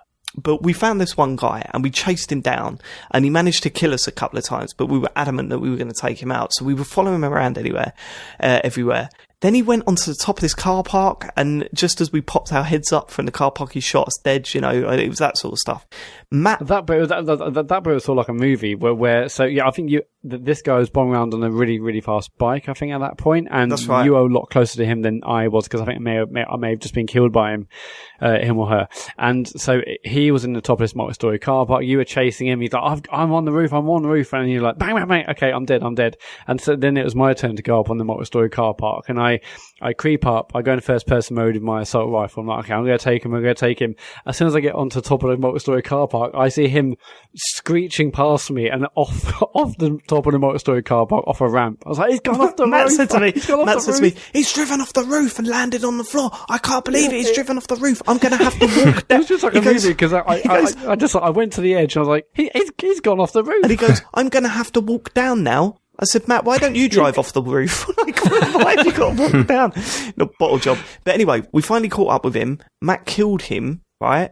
And then we said, oh my God, look at his car. He had this incredible car because you can buy your own car in that game and like do it up and everything. So Matt got into his car and it was quality. I got in. We were driving along, and he obviously had something on it to turn the engine off if someone steals your car.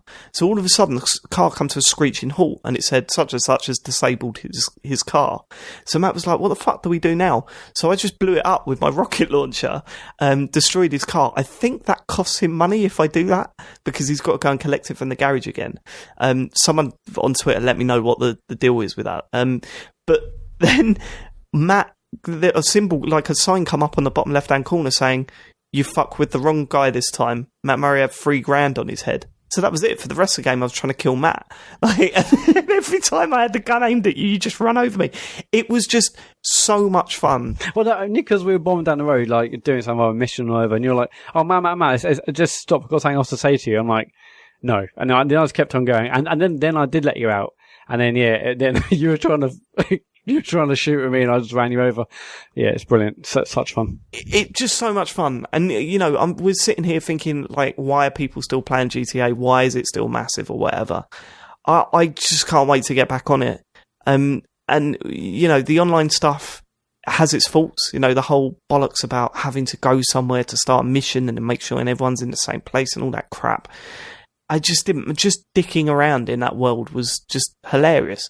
Trying to get into the military base to steal a really good helicopter or a tank or whatever, and then Matt jumps out and forgets to pull his parachute to the last minute and kills himself. It's just properly belly laughing from start to finish. And even when we were playing that cunning stunts, when we went back onto it, I can't remember, was that last year or at the start of the year? I'm not sure. I think it was probably last year.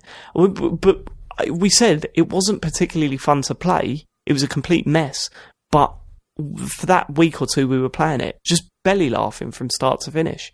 And yeah, I get it now. I get why GTA Online is still massive. It does also feel like there is big reasons to go back every month or two, because it does seem like there's always a new like pack. I think Smuggler's Run is coming soon, or I'm sure I got an email or a message about that, and that's so that's like another different series of challenges and vehicles and races and whatnot. So yeah, I mean, it still has that annoying issue of the first 10, 15 minutes of a session, you're in menus and like, am I online? Okay, it just feels like it's really inefficient and it's really poor user experience. But as soon as you're into it properly and you're in the same server, you can have such fun. Yeah, once you're in. And I think a good gauge of what's still big at the moment is if you go on Facebook and you just flick through the videos. Like you'll watch a video and then you just like scroll down and see loads more videos.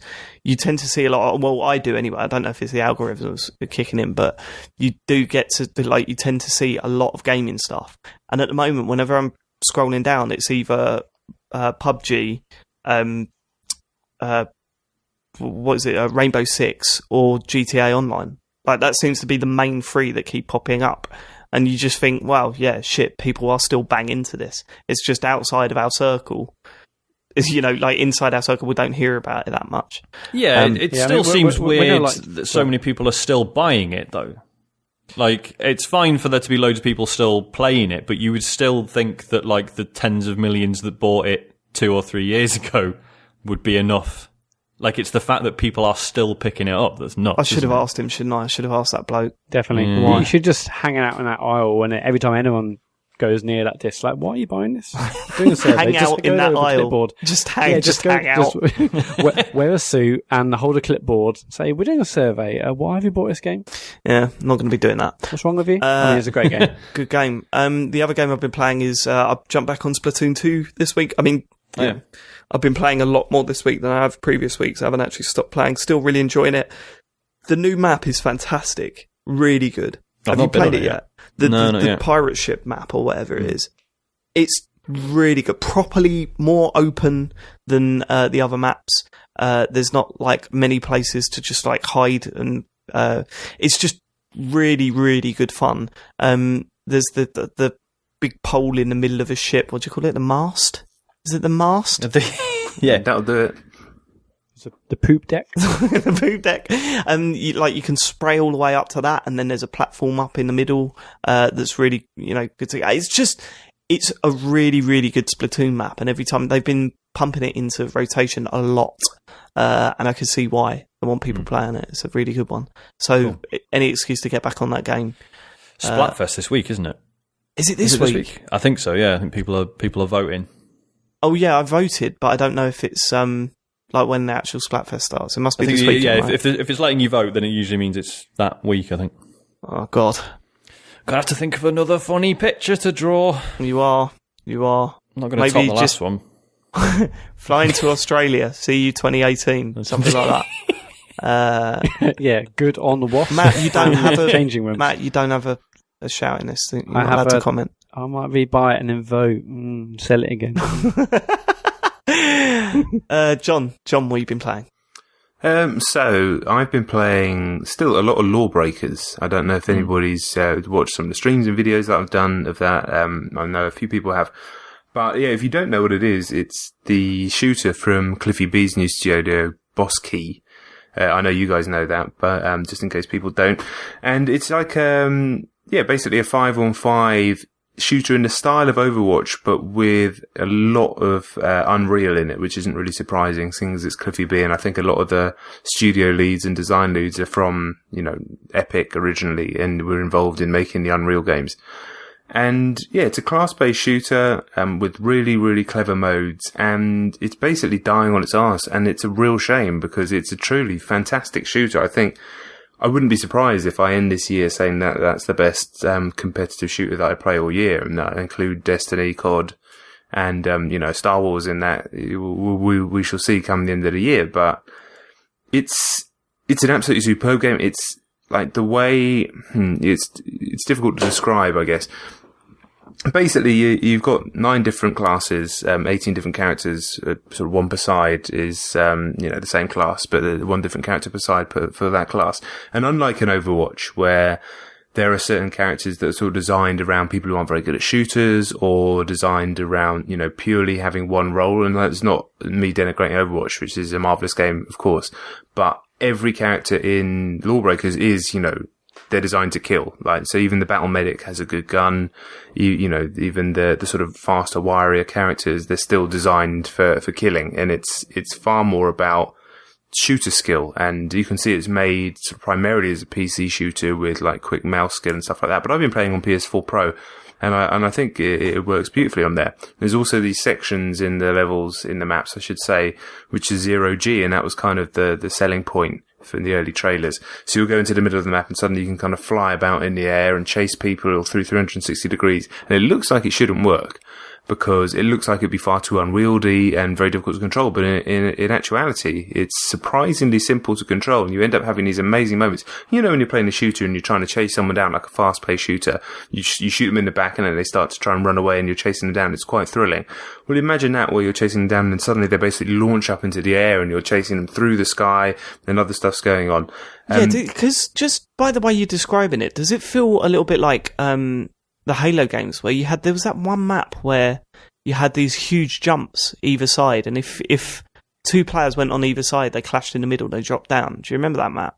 Yeah, I know what you mean. But that felt exactly like you're describing it. The fact that it feels like when you're flying through the air through this like massive jump thing, you shouldn't be able to aim and throw grenades and stuff, but you were totally able to do that. And it felt amazing. It's not dissimilar. I would say the games, there's some Tribes in there, some Unreal, obviously, definitely some Titanfall, obviously a lot of Overwatch, but the pedigree, and I've used that word a lot, I use that word in my review that I did on Eurogamer, I use that all the time when I'm speaking about it on stream. You can feel it, man. You can feel like how well each character's, all the classes, they have their abilities, much like on Overwatch. But all those abilities kind of combo into one another. So as you get better at the character, you'll realise that, say, the Wraith, which is a class I use a lot, which has like a SMG and a knife.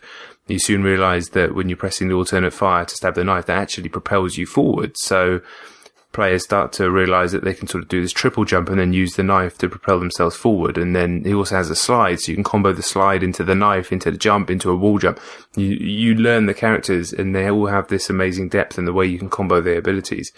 But like, it just, the more I play it, the better it gets, which is really surprising. And yeah, that pedigree, that quality, these people have been making online shooters and competitive shooters since, pretty much since they've been about. Like, it's slightly after Quake, but, Unreal, the first one, it was still an amazing, online shooter, even though the connections were terrible. This is like late 90s. And it just feels like sort of 20 years of iteration, 20 years of balancing. And even this game itself, it's been alpha tested and beta tested like so much. It's been play tested to death. It feels like it. And yeah, there's still some issues. Matchmaking's not great. And it might be the fact that there's not that many people playing it. Sometimes, quite often, unfortunately, you do get either in a situation where you're stomping the other team or getting stomped, which is obviously neither's hugely satisfying. But when it's at its best, when you get two evenly matched teams and you have these modes which are really back and forth, every mode's an objective, and a lot of them involve like getting a central object, bringing it to your base and charging it up. The other team grab it and bring it back to their base. So you have these amazing like buzzer beating moments and these sort of amazing moments of clutch. And at its best, when it's all flying, when it's all moving, it's a truly superb game. And I've just been trying to encourage people to get involved, because Steam numbers are appalling. I don't know what the PS4 numbers are, but they can't be good. Nobody's talking about it. But, we saw this happen with Rainbow Six Siege, but that's a very established brand for starters. And also it was given enough time to breathe. And now it's a massive game. I'm hoping Lawbreakers can find itself an audience, because it has all the key components that a shooter needs to be big, but there's that horrible self-fulfilling prophecy that happened a bit with Titanfall and Titanfall 2, where people just, the conversation surrounds that, oh, nobody's playing it, nobody's got it, so it's going to be dead within a month, and so nobody buys it. And I get it from a consumer's point of view, because you don't want to drop money on something that might be dead. I do get it, but it does cause that problem where it's that self-fulfilling prophecy. Boy, it's going to be dead if nobody's buying it, right? But certainly on PS4, it's 22 quid, I believe, if you've got PS Plus. So it is just an online multiplayer only game. There's no campaign or anything like that. But I think that's the right price to charge for something like that, It's a bit difficult on PC because it's that price as well, but that's the same price as PUBG and that's the same price as Overwatch. So it's less of a bargain on PC, even though it's still inexpensive. But I'd highly recommend it. Yeah, one of the big reasons Rainbow Six blew up, I mean, they also did loads of fixes as well, but obviously it was massive in the esports scene, and there was like the finals of the championship this week for Rainbow Six. I watched a bit on Twitch, and it was brilliant to watch. But that obviously is really heavily esport orientated. Could Lawbreakers do that, or do you think it hasn't quite got what it needs to be in esport? It definitely does in terms of the game modes. We have no idea what the spectator situation is like with Lawbreakers at all. We've seen like Overwatch, everyone assumed was going to be a massive esport, and it certainly made big inroads. And there's all the stuff with like the national teams and all that sort of stuff that they've tried to do.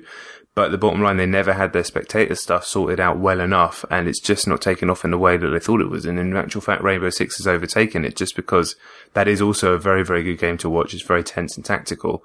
And they partnered with ESL really early on, when basically nobody cared. None of the major teams had Rainbow Six teams, but they put in, that investment behind the scenes and in the infrastructure, and it's paid off. It's paid dividends for them down the road. Lawbreakers hasn't done any of that stuff. It hasn't partnered with any of the major esports sort of organizers, the ESLs, the DreamHacks, etc. The people that can logistically put on these tournaments. And obviously none of the major teams or even minor teams have been interested in picking up a Lawbreakers. I don't even know if there are any people out there trying to compete as a Lawbreakers clan yet, just because it's so small and the numbers are so low. But it definitely has the potential, but there need to be a lot of work done. And we haven't seen the observer tools yet, spectator tools, how all of that stuff works. I'd imagine it'd be quite a difficult game to watch on PC just because it's so fast and the spinning so fast. I actually think it's probably a more palatable game to watch on PS4, but realistically, that's not going to be where it makes it as an esport if it ever does. Yeah, it sort of feels like games have to have esports built, have to have an esports element if they want to blow up truly. I feel like that feels like it's a key component now. Or that could be a reaction to a game blowing up, rather than the other way round. or maybe it just helps each other. Certainly with Big Rains, it was there from the beginning. But unlike a lot of companies that go, and this is going to be an esport, and they're just like, they don't do anything about that. They just say that as a selling point or a marketing point. Ubisoft genuinely did the hard graft for 18 months where nobody was watching Rainbow Six. Nobody gave a shit. In the grand scheme of things, don't get me wrong, it was still big in its own way. And it's only now, however many months down the road, that it's really starting to hit. And, you're getting the big esports umbrellas picking up Rainbow Six teams, and like you say, having the finals. And I think it's only going to get bigger again because, like Lawbreakers, the fundamentals of that game are so good, but it's Lawbreakers is a long way off anything like that happening. You need to get some fucking players first before anything can happen. Otherwise, it is actually going to die, which is a real shame. I hope it does continue to find an audience and does find an expanding audience, because it's fucking great, man. Honestly, if you've got the chance, hopefully they start doing some free weekends soon.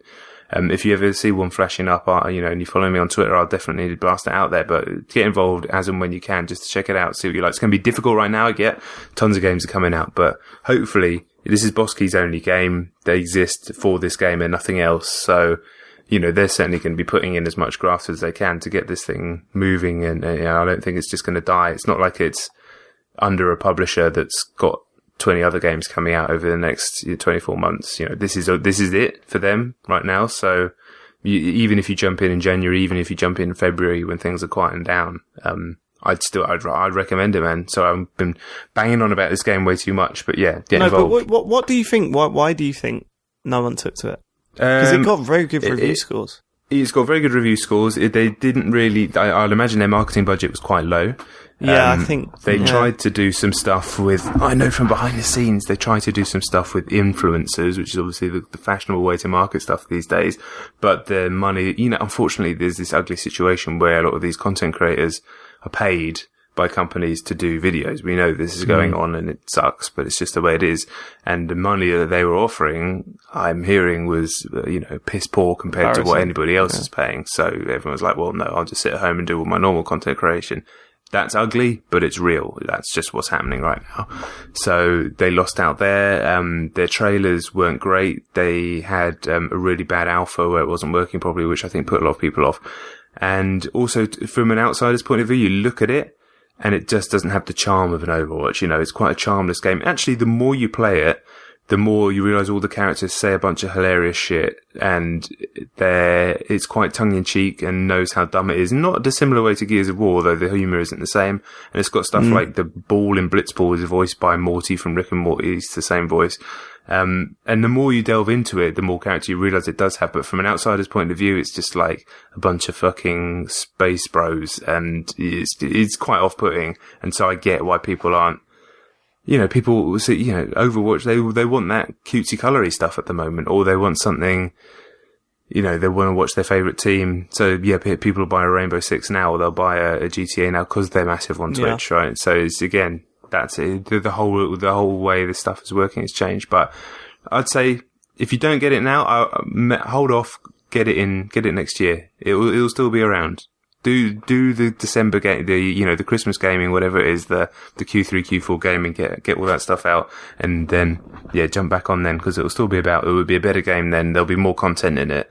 It may have gone free by then as well, but I tell you what, if it does go free, unlike an Evolve or a Battleborn or any of those like real sort of 6.5 out of 10 games that went free, this is a banger. So hopefully if it does go free, then, we'll finally find that audience and sustain it. Didn't this game start as a free? That was the idea originally. And changed it. That probably didn't help. But also, I know this is terrible and it is probably my fault, but I hadn't really heard of this game until you started talking about it, just as you were reviewing it. Well, that's not your fault at all. That's their fault. Yeah, I guess. It's just a lot of people would ask me, how have you not heard about this? And but that's people are even bigger nerds than us, right? I mean, no disrespect to those people. Cause, I think one of them was me, actually. Yeah, and me, I was probably another one. But, yeah, I mean, I always say, if we're not hearing about a game, then they're not doing the marketing right, or they're doing the marketing very right, because they don't want us involved. They want people who are 10 years younger than us. But yeah, if we haven't heard of it and it's bombing, then that's their fault. I was, when I was putting the news together, there was one I saw, I decided not to include it, but Brink. I don't know if you remember Brink. Yeah, I remember. So that's Brink. just gone completely free on Steam, and that's got more players than this. And Brink, like, okay, it's free, but it's like it had some interesting ideas, but it was properly shit. And it's just like, it's just bizarre because it isn't even shit. I forgot what it was called. You mentioned it, the Gearbox one, Battleborn. Like apparently even Battleborn's still doing better numbers than this. Yeah, and that's just criminal. Like, it is criminal. Shit. It is criminal. Bizarre. But I've still got my fingers crossed for the game. I'm still going to be doing some streams here and there, and then I'll be back on it properly. But you know how it's like with us. There's always something new to play, and then you end up just forgetting that lovely game that you played for ages because there's something else to distract you. And I just end up in this constant cycle of like regret. I've got a regret for ARMS, regret for Splatoon 2 already this year, a bunch of other games that I've left behind. I don't want to, so I'm hoping Lawbreakers doesn't become another one of those. But we shall see. But it's a banger, man. It really is. It's a cracking game. Okay, anything else? I'll be brief. I've played about 90 minutes of Hellblade: Senua's Sacrifice, which is the new Ninja Theory game, where it's like a sort of combat game in the way that they, typically do with the high production values, and you're playing Senua as sort of a female, like, Norse character, basically, and it's a kind of take on sort of Norse legend and Viking legend and all that sort of stuff. But the whole, big hook of the game isn't something they talked about since day naught, is that it's like their kind of take on mental illness. And obviously, that stuff's very, very touchy subject, obviously, if it can be mishandled, but they brought in a lot of people. And when I say they brought in like mental health experts, that they're listed in the credits at the beginning. And then it started getting rave reviews and some very interesting reviews. And I love Ninja Theory's last game, DMC, obviously, and I've pretty much liked everything they've ever put out. In terms of major releases, they've done some guff on mobile, but their major stuff has been cracking overall. So I was always really intrigued, and then when it got like Eurogamer Ascension and all that sort of stuff, I was like, I've got to bite the bullet and get involved. And after a shaky start, where gameplay wise, and that, that's a bit of a lazy word, but it is some very sort of tedious puzzle solving, and the game felt sort of overly linear, and I was like, what is this? I had this moment about an hour in that just fucking kicked my ass, man. I won't go into exactly what it was, but it's like half sort of gameplay scene, an amazing fight, and then moving into like a sort of a cutscene very smoothly. And man, it was a seriously affecting moment. It was very, very strong. I got full body shivers, ASMR, whatever you want to call it, the type of genuine reaction. And I was like, this could be something extremely special. And unfortunately, I've not had the chance to go back to it again, because do you ever get that in games where something amazing happens and you think this would actually be a good time to stop playing? So when I come back, I'm coming back to something amazing. So I kind of did that because I knew I only had about 20 minutes left anyway before I had to turn it off. So I'm looking forward to going back to it. But at the same time, it's quite a very intense experience. The whole time Senua, she's dealing with psychosis and stuff like that. So you're having these voices whisper, and it tells you to play with headphones. So you're having these voices whisper in your ear the whole time. Like, it's sort of, like, what's the word? For a narrator, like what's that word? The unreliable narrator. Narrator. Yeah, sorry. So you got those in your ears the whole time, and then positive reinforcement the whole time. It's quite intense to play. It's like really, you're getting sucked into this character's psychosis, and it's something else, man. I'm definitely interested. Well, I'm definitely going to play through the rest of it. It's not something you're going to switch on for a laugh, but at the same time, even though it's clearly a narrative experience as well, and something that's designed to make you feel and make you emote, and to try and take you on a sort of journey narratively, and through a character, there's still action in it. This is a studio that's been... I was about to say, how do they balance that? How do they take what is a serious subject she's a warrior, so like it's all Norse mythology and everything like that. So she's still like a warrior. She has and things attack her. I can't really go into more detail than that. It's still very much, it feels it fits within the fabric of the game, and the combat itself is good. It's not as deep as a DMC or a sort of tense and tactical as a Dark Souls. It's something that sits more on the DMC side with less to it, but a bit more chunk and heaviness to the sword combat. But there's parries, there's dodges. I had one boss fight that was a really intense, genuinely exciting fight. And visually, I'm playing it on PS4 Pro. I don't think it goes all the way up to 4K. I think it might be that resolution that sits between 1080 and 4K that a lot of these games run at. But it looks fucking amazing, quite frankly. And it has you can see where it's more of a AA game, where it has like, not invisible walls, but stuff you'd expect in another game, a character to walk over, she just walks into and stuff like that. You have to play by its rules. But I think if you're prepared to get sucked in, I'm now, after that scene, massively, massively impressed and really interested to see where it goes from here. I may come back on a future show and say I finished that, it was bollocks. But right now, I'm fully into it. Yeah, it sounds good. Sounds good. Okay, cool. Anything else? Did I put something else on the dock? My computer's gone black. Shadows of the Damned? Oh yeah, I'm streaming Shadows of the Damned. If people are interested in watching playthrough of that, definitely check out my Twitch channel. I mean, that's a game that people should have played. A lot of people missed it out when it came out. It's the sort of, in my mind, the spiritual sequel to Resi 4 from Shinji Mikami, Suda51, music by Akira Yamaoka. And I was worried. I played it through once, absolutely loved it when it came out. And I hadn't played it since, and I always meant to go back to it. And just doing the stream the other day, I was like, this is aged brilliantly. It still feels fantastic, still really funny. It still looks kind of nice because it had a very stylized look, even though it's clearly old. It's still obviously an HD game and everything like that. And so, like I say, I won't bang on about it much, but yeah, check out the streams or the archives if you'd like to. And if not, I think it's dirt cheap. I'm playing it backwards compatible on Xbox One. If you've ever thought about playing it and like the idea of a game by, that combination of people, that's definitely something to keep an eye on. Again, it doesn't matter. You don't need to play it next week with Destiny 2 and all that sort of stuff out. Just keep an eye out for it and maybe stick it on the I'd like to play that one day list. I'd highly recommend it. I've had enough people tell me that I would love it to know that I need to play it at some point. It's very good. It's that dream combo of Suda51 having mad, weird ideas, but then partnered with someone else who will actually make sure it's a decent game. Exactly. Yeah, it's very good. Okay, cool. Matt, what you got for us? Hello, well, I've been playing GTA Online with you, of course. Still brilliant. Good game, innit? Played a ton of Rocket League. I'm now brilliant at that game. Well, I mean, you had a good game. I'll give you that. You were very, very good. I had a good game, which out of the hundreds I played, it says a lot about the quality of my gameplay and my skill in that game, where I very clearly had a good game, and that sets itself above all other games I've ever had in that game. But I was saving, I was connecting with the ball for the first time in months. It's a brilliant game. See, with the problem with Rocket League and playing with Matt is that John and I hammered it, didn't we? Was it probably at the start of the year where we were playing every night? So March time, something like that, maybe. Yeah, where we just absolutely hammered it every night. We were well into it. And I think we passed the threshold of, this is fun, isn't it? It's football and cars, right? We passed that threshold into, right, listen, we need to knuckle down here and we need to work out what we're doing, come up with a, strategy, and let's fucking stick to it. And once you step over that line, it's fucking hard to pull it back again. And the amount of times, I'm sitting there just going, right, I'm going to go for it. Okay, he's managed to get there first. Matt's on the line, it's fine.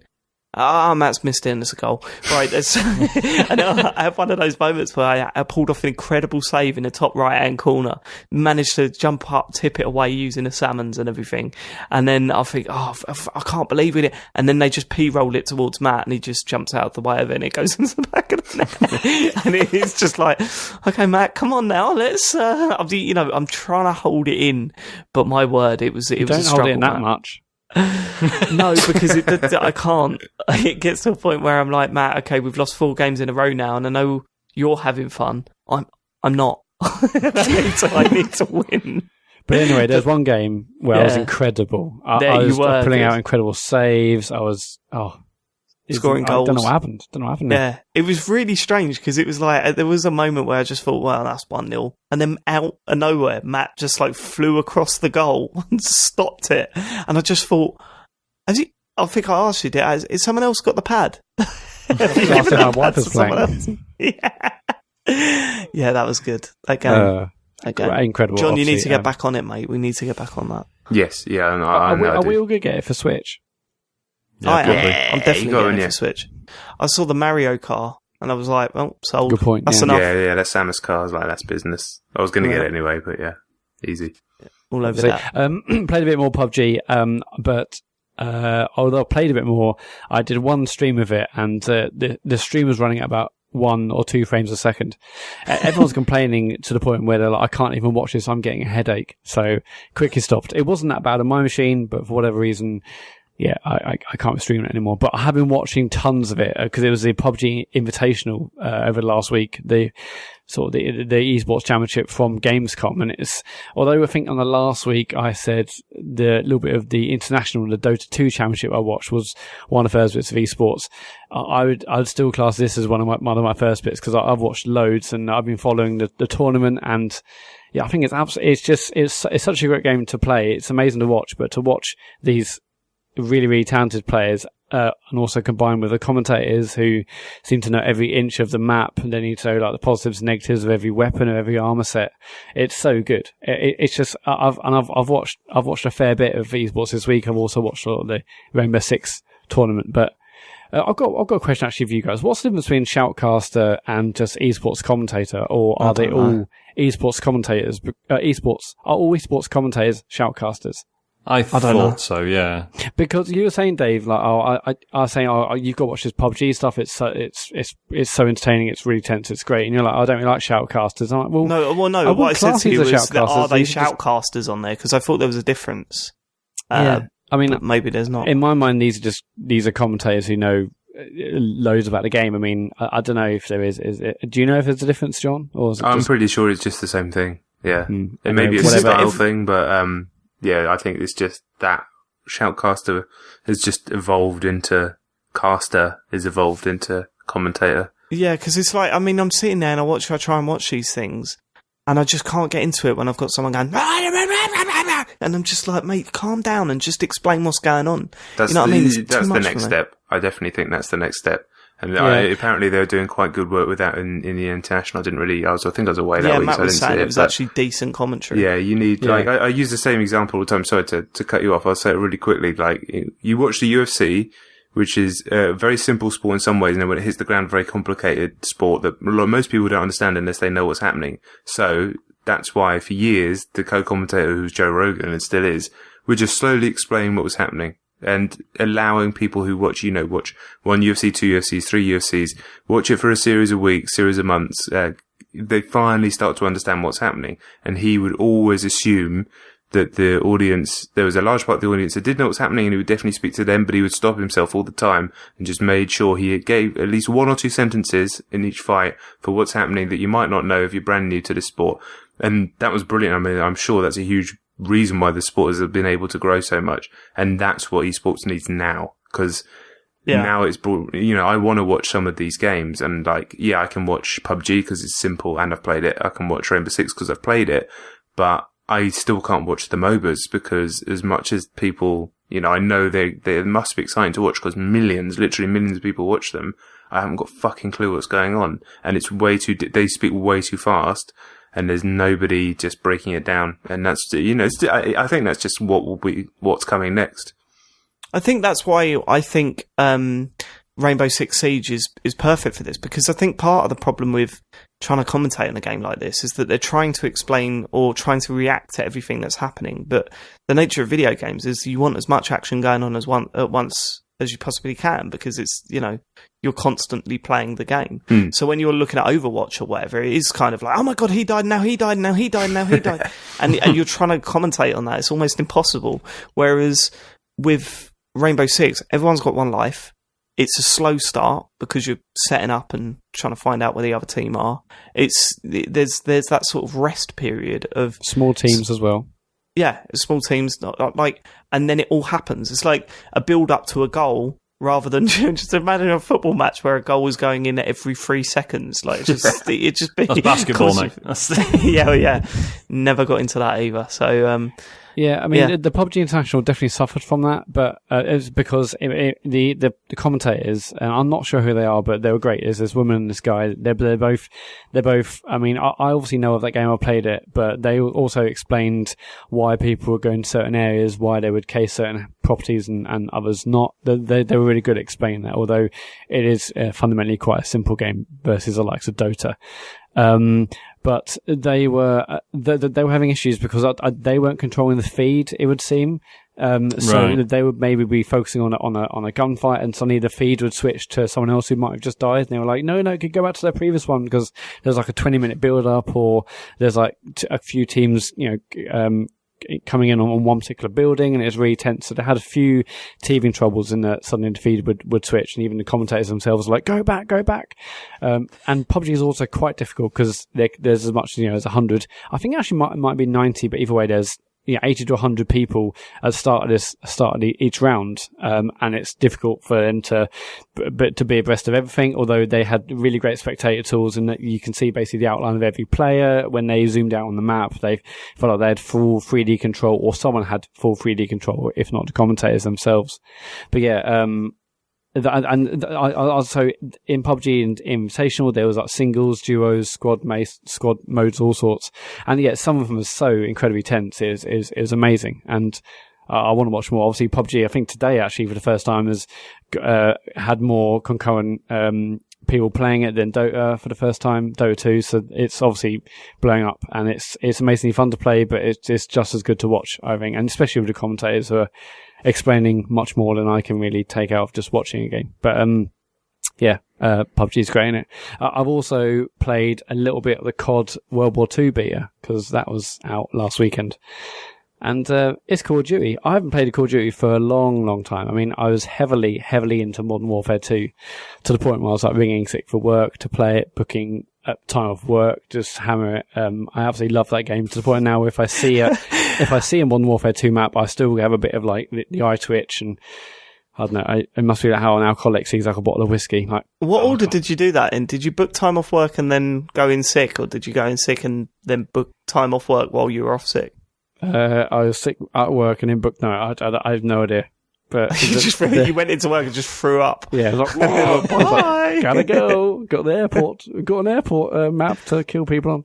Yeah, throw up in a pint. But yeah, of course, it's 5 a.m. on a holiday. Why wouldn't I? Yeah, Call of Duty World War II. So, I mean, I wish I played more Call of Duty up to this point to really give a fair comparison and appraisal, but it seems very much like a Call of Duty game. It's so fast. I mean, exactly how I remembered old Call of Duties in the past. And the difference between this and Battlefield are absolutely massive. I know a lot of people might think, it's just COD versus Battlefield. They're the two shooters, but with Battlefield, the maps are so much more expansive. There's obviously vehicles, and it feels like a much slower, much more tactical game. Whereas this, it's just everyone running around in circles. You're either shooting someone in the arse or you get shot in the arse. You can't stay still for 2 seconds. Although I haven't said that, I did have fun, and I wanted to go back and play it again last night or the night after I played it originally. Because although I was quite bad at it, and everyone who watched the stream on Friday will definitely comment on that. I was terrible. It was still pretty fun getting the odd kill. But yeah, I feel like with the Call of Duty games, particularly, I think you've got to know the map inside out, because I feel like I was just running around like a headless chicken, and it's not like Battlefield where you can be slower. If you don't know the map, you can maybe heal people, you can take it at your own pace.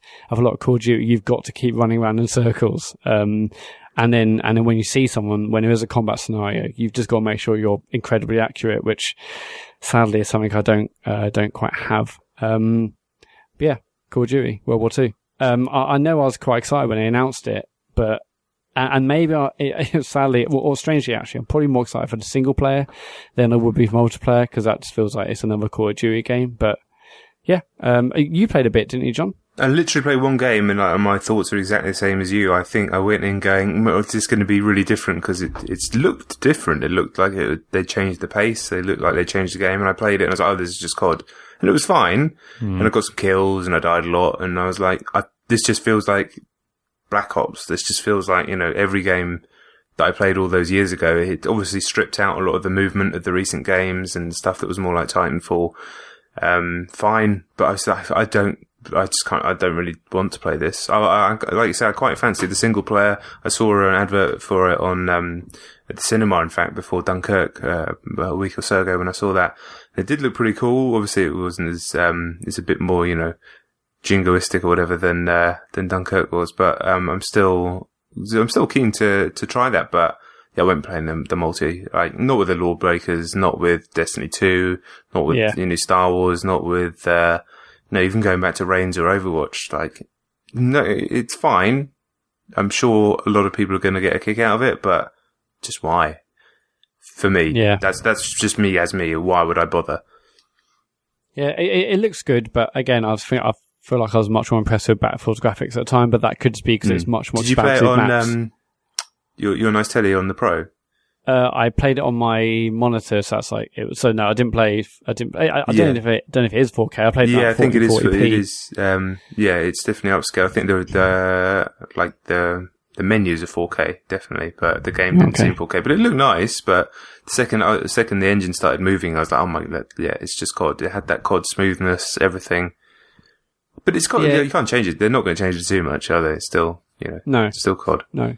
I know this is still much more attractive than like a near future soldier, or the recent COD. This is much more attractive than that because I wasn't really into that at all, but still not enough for me to jump on. No, and I know it's a shitty thing to do, but where are they going to go next? Are they just going to go, okay, well, Back to the Future again? You know what I mean? Don't know. Yeah, maybe. Yeah, Black Ops, more Black Ops. No, they've done that. It's the Treyarch one next, isn't it? That'll be interesting. Yeah, it's Sledgehammer this one, so yeah. Well, we'll see. Anyway, that's what I'm playing, and the usual stuff, of course. But that's basically it this week.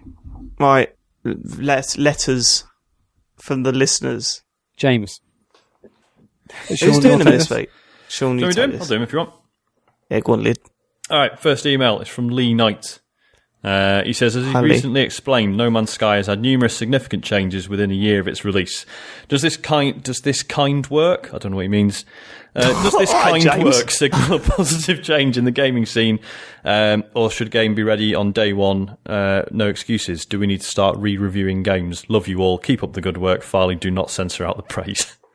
I mean, No Man's Sky was blatantly an early access game. Yep. But Sony don't do early access games, do they?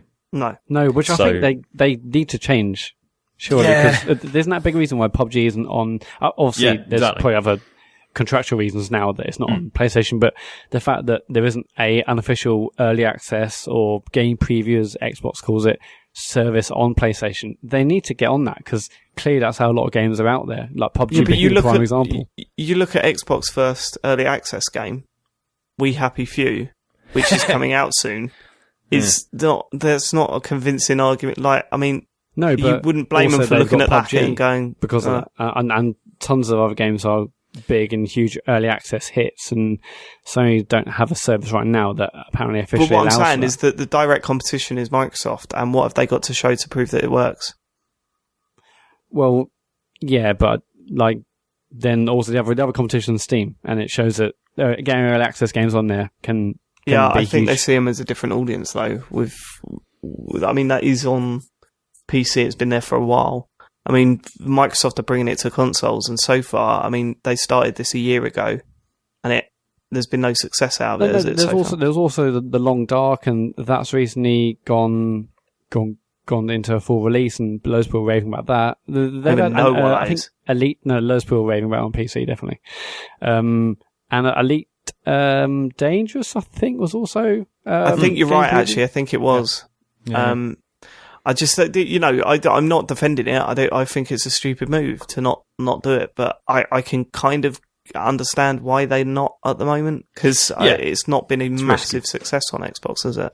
And as I say, I mean, We Happy Few had hey, we're launching soon, and the internet sort of went, "Oh, are you, mate? Yeah, all right." You know what I mean? It's like the internet's already decided it doesn't like your game, so that's. Which is, Anyway, in terms of re-reviewing games, obviously Polygon infamously do this, and they've changed all sorts of review scores based on day one patches or based on the lack of day one patches. I think it's a good thing. I'm not sure how they've implemented it is the best way. I don't know how you can implement it in a better way, but I do definitely see the benefit of if you buy this game on day one, which is I would imagine where a vast percentage of these reviews are even read in launch week. If you buy it now, this is the game you'll get. And for someone returning to that review or seeing a re-review of a game 6 months or a year or 2 years down the line, I think there's benefit of that as well. You know, if you buy this game today or if you bought this game in the last 6 months, this is where we are. Obviously, games like Destiny change hugely over that first year. And No Man's Sky again. I don't know how to implement it in the best way, but I think how can science financially fund re-reviewing old games? I mean, how many people are going to read a No Man's Sky review? I mean, I think arguably it could just be like an opinion piece, and then that talks about where the game is currently. And there were tons of No Man's Sky opinion pieces since 1.3 was revealed, and they're like, is this now worth going back to? That's potentially a way to do it, but I think there's a benefit. Okay, all right. Well, I think you've covered that. And John, anything to add? I think I basically agree with everything. It's just the re-review thing is always a tricky one, and I think that's where you just go on Twitch or YouTube and just see for yourself. Unfortunately, and I obviously come from a background of reviewing games, but as these things change so much, yes, I think No Man's Sky is a bit of an anomaly in that that game was released on the back of some lies, and that doesn't really stand for some of the other early access stuff or unfinished stuff. I think that kind of stands on its own.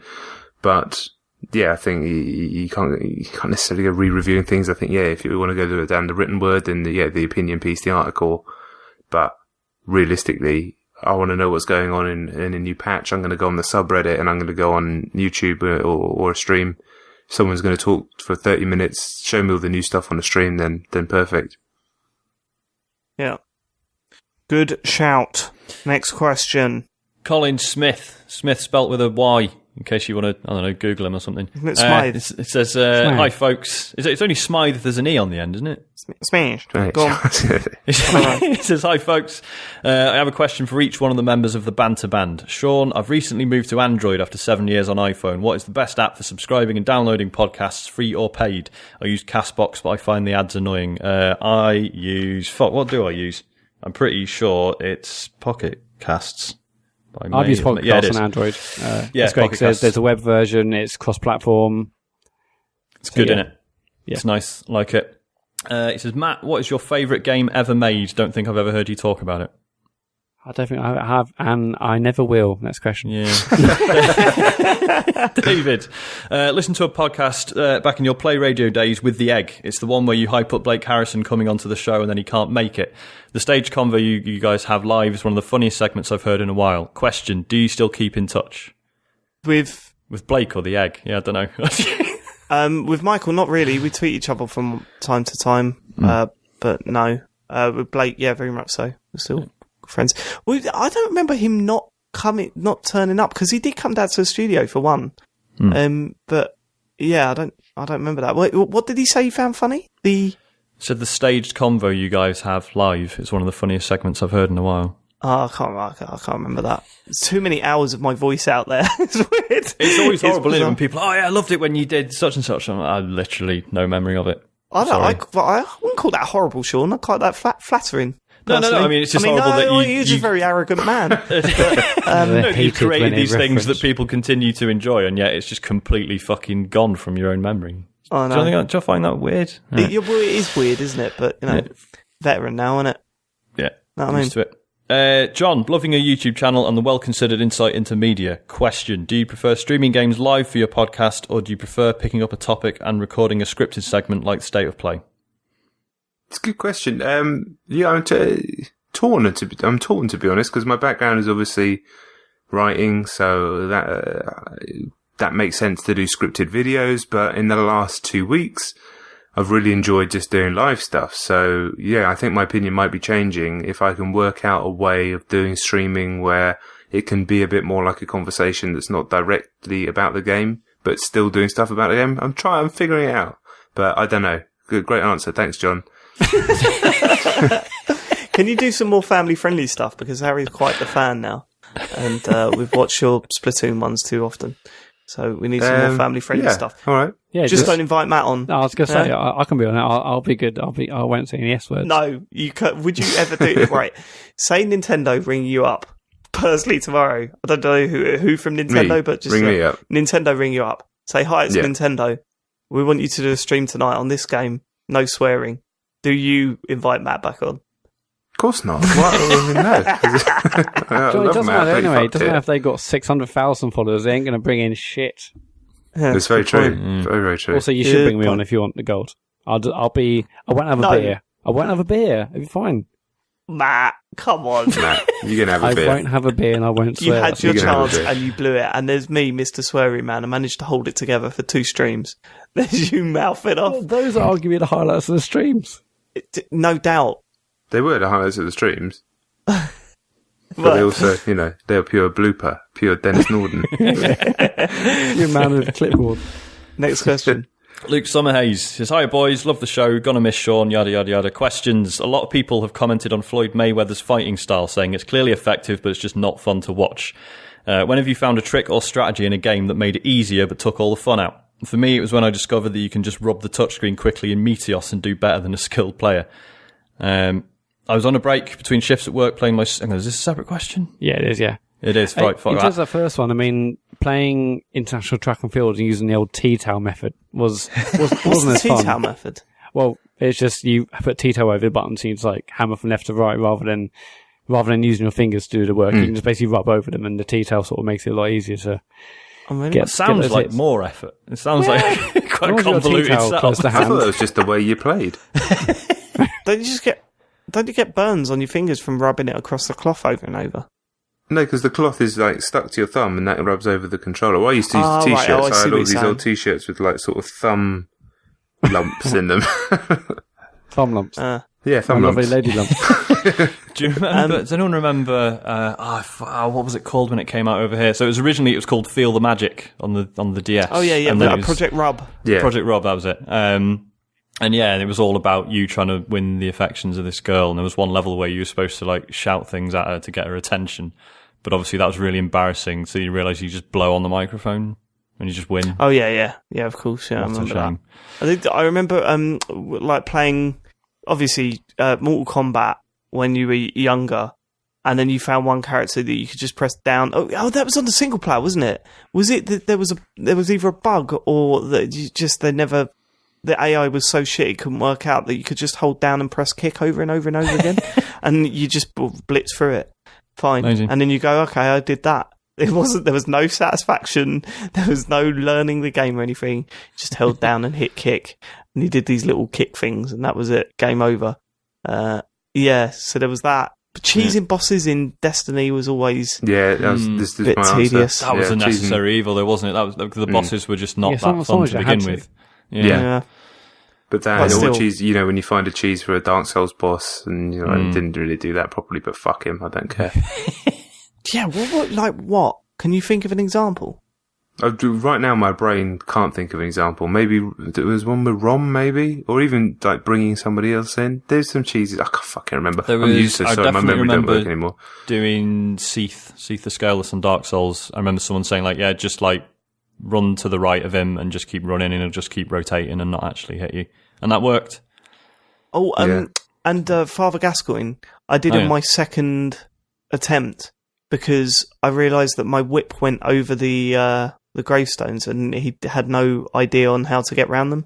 So I found some gravestones and just circled round them. Every time he got a little bit close to one side or the other, he just couldn't get past them, and just whipped him over the top of it. It was a piece of piss.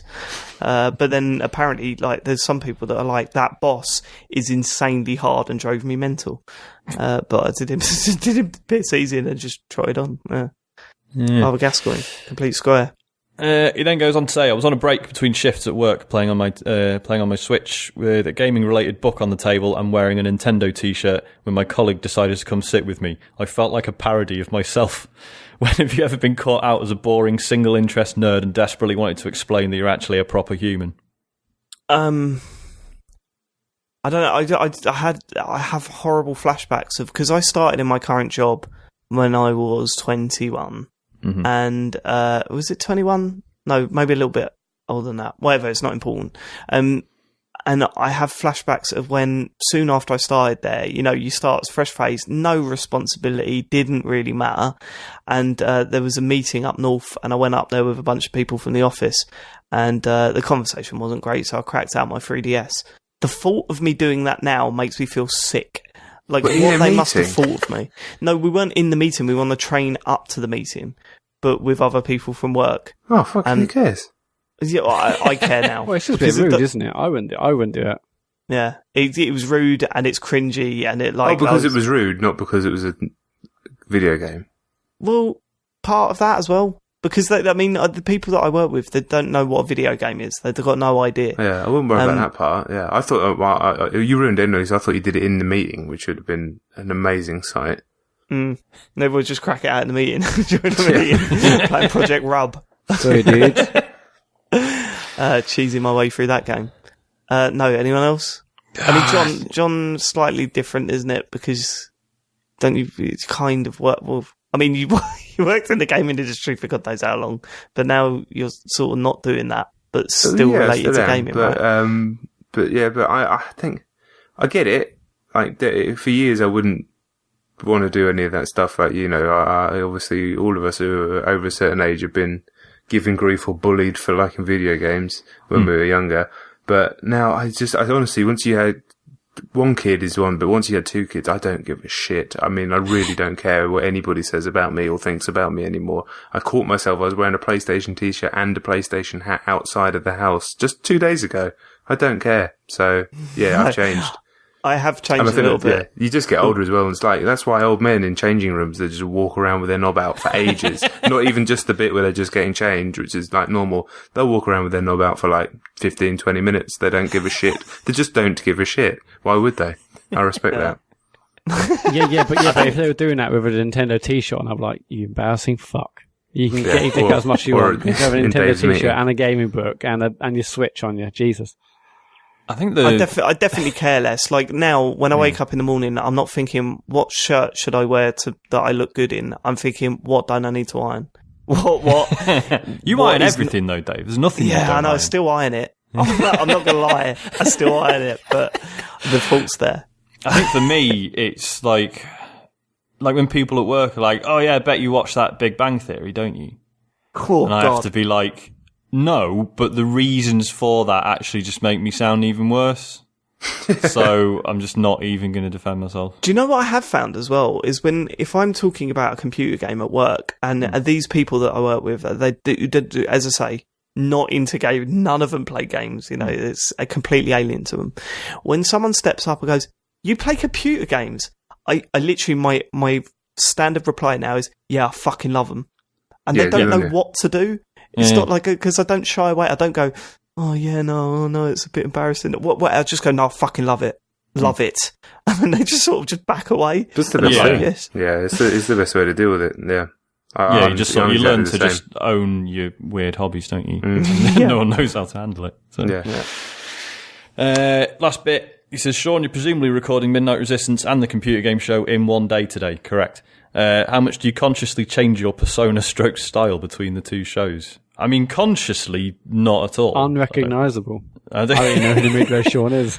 I think is a show where like Midnight Resistance is a show where Sean doesn't get challenged and he floats through it without people going, "Oh yeah, Sean, yeah, you are right," and then he comes in and gets put back in his box. Yeah. That's the difference. Just through having different people there, I think is all you need to get different things out of the same person. I don't think anyone's like so consistent that they could hang around with a completely different group of mates and still be exactly the same, if you know what I mean. But no, I don't consciously think like, right, I'm serving a different audience because I think for the most part I'm not really. Yeah, like I think that like there's a lot of shared listenership anyway, although not for long. But yeah, no, consciously I don't. Yeah, it's not really something I think about. I don't think. It says cheers, love from Luke, kiss kiss. Bye, Luke. Bye, Luke. Any more? Got tweets. We've got at Grecian Phil. He says, all right, lads, I was watching Match of the Day the other day and noticed the remarkable resemblance between Matt and Brighton and Spain defender Bruno. Now, I actually thought he'd Photoshop this for a second, because that is you, Matt. Yeah, right, I don't know who this is, so I'm going to Google. Sorry, it's in the plan. Someone at work's actually mentioned this already. I used to get people saying I look like Oh God, okay, I can't remember who. But then now more recently, I've had this people saying you look like you're a guy from Brighton called Bruno, just because he's got no hair and a beard, basically. But yeah. I'll take it. It has also previously spotted the Elmo and Egg post-Joypod spin-off for the Purple Bricks online estate agency. What? Which is, you're not looking at the plan. It's the... Actually, no, who is that? Fuck, I thought it was them from MasterChef, but it's not. I don't know who We used to get that all the time. You really do know this guy. We used to get that all the time. We used to get MasterChef people. Yeah. No, but it's again, not even just them. a bald guy and a man with hair. That's all it takes. It says, my question is, therefore, what lookalikes have you ever been confused for? For the record, mine are golfer Francesco Molinari and once in a pub in Croydon, Matt LeBlanc. Can I also take the opportunity to say, great show, assuming James doesn't edit this bit. Look all the amazing compliments we get when James I know, it's unbelievable, isn't it? Yeah. I used to get Ian Lee all the time when he was obviously on the telly more. Mainly because we both had bug eyes and flicky at the front of our hair. Yeah. But that was about it. I'm just generic man, aren't I? So you just get any other generic man you get linked to. And also, someone sent that there's a Thomas the Tank Engine character that is just me. Like, it's literally as if they've taken a photo of my face and put it on the front of a Thomas the Tank Engine character. Have you seen this, John? I must have shown this to you. Yeah, it's amazing. It's just, it's insane. Like, even, when someone goes, oh, you remind me, you look like that, and you think, well, not really. I don't know how you're getting that. It was like looking in a mirror, but in a train mirror. You know what I mean? Like a Thomas the Tank mirror. Fucking mad. It was insane. I've just realised this wasn't a tweet at all, by the way. It's just, it says it's from @GrecianPhil, so I assumed it was a tweet. It's not, it's an email. Carry on. Yeah, I did. I had to look it up on the Thomas Tank Engine website to make sure it weren't photoshopped. Put it that way, it's insane. Yeah, that definitely looks like you. It's insane. What about you, Matt? I mean, there's a guy. This is a guy called Cable Sasser. If you Google Cable Sasser and Stephen Frank, I think it's and look in Google Images, there's a picture of a guy in a green t-shirt and at my previous place. So like you look exactly like Cable Sasser. Since then I've changed my glasses and grown a beard, so maybe the resemblance isn't quite there. But Cable is Cabel, Sasser. Oh my god! Yeah. I mean, basically any like white guy, no hair, with or without beard, that's me. It's just that first picture on Google Images. The rest you don't actually look that much like him. Yeah, if you Google Cable Cabel, Sasser's Sasser.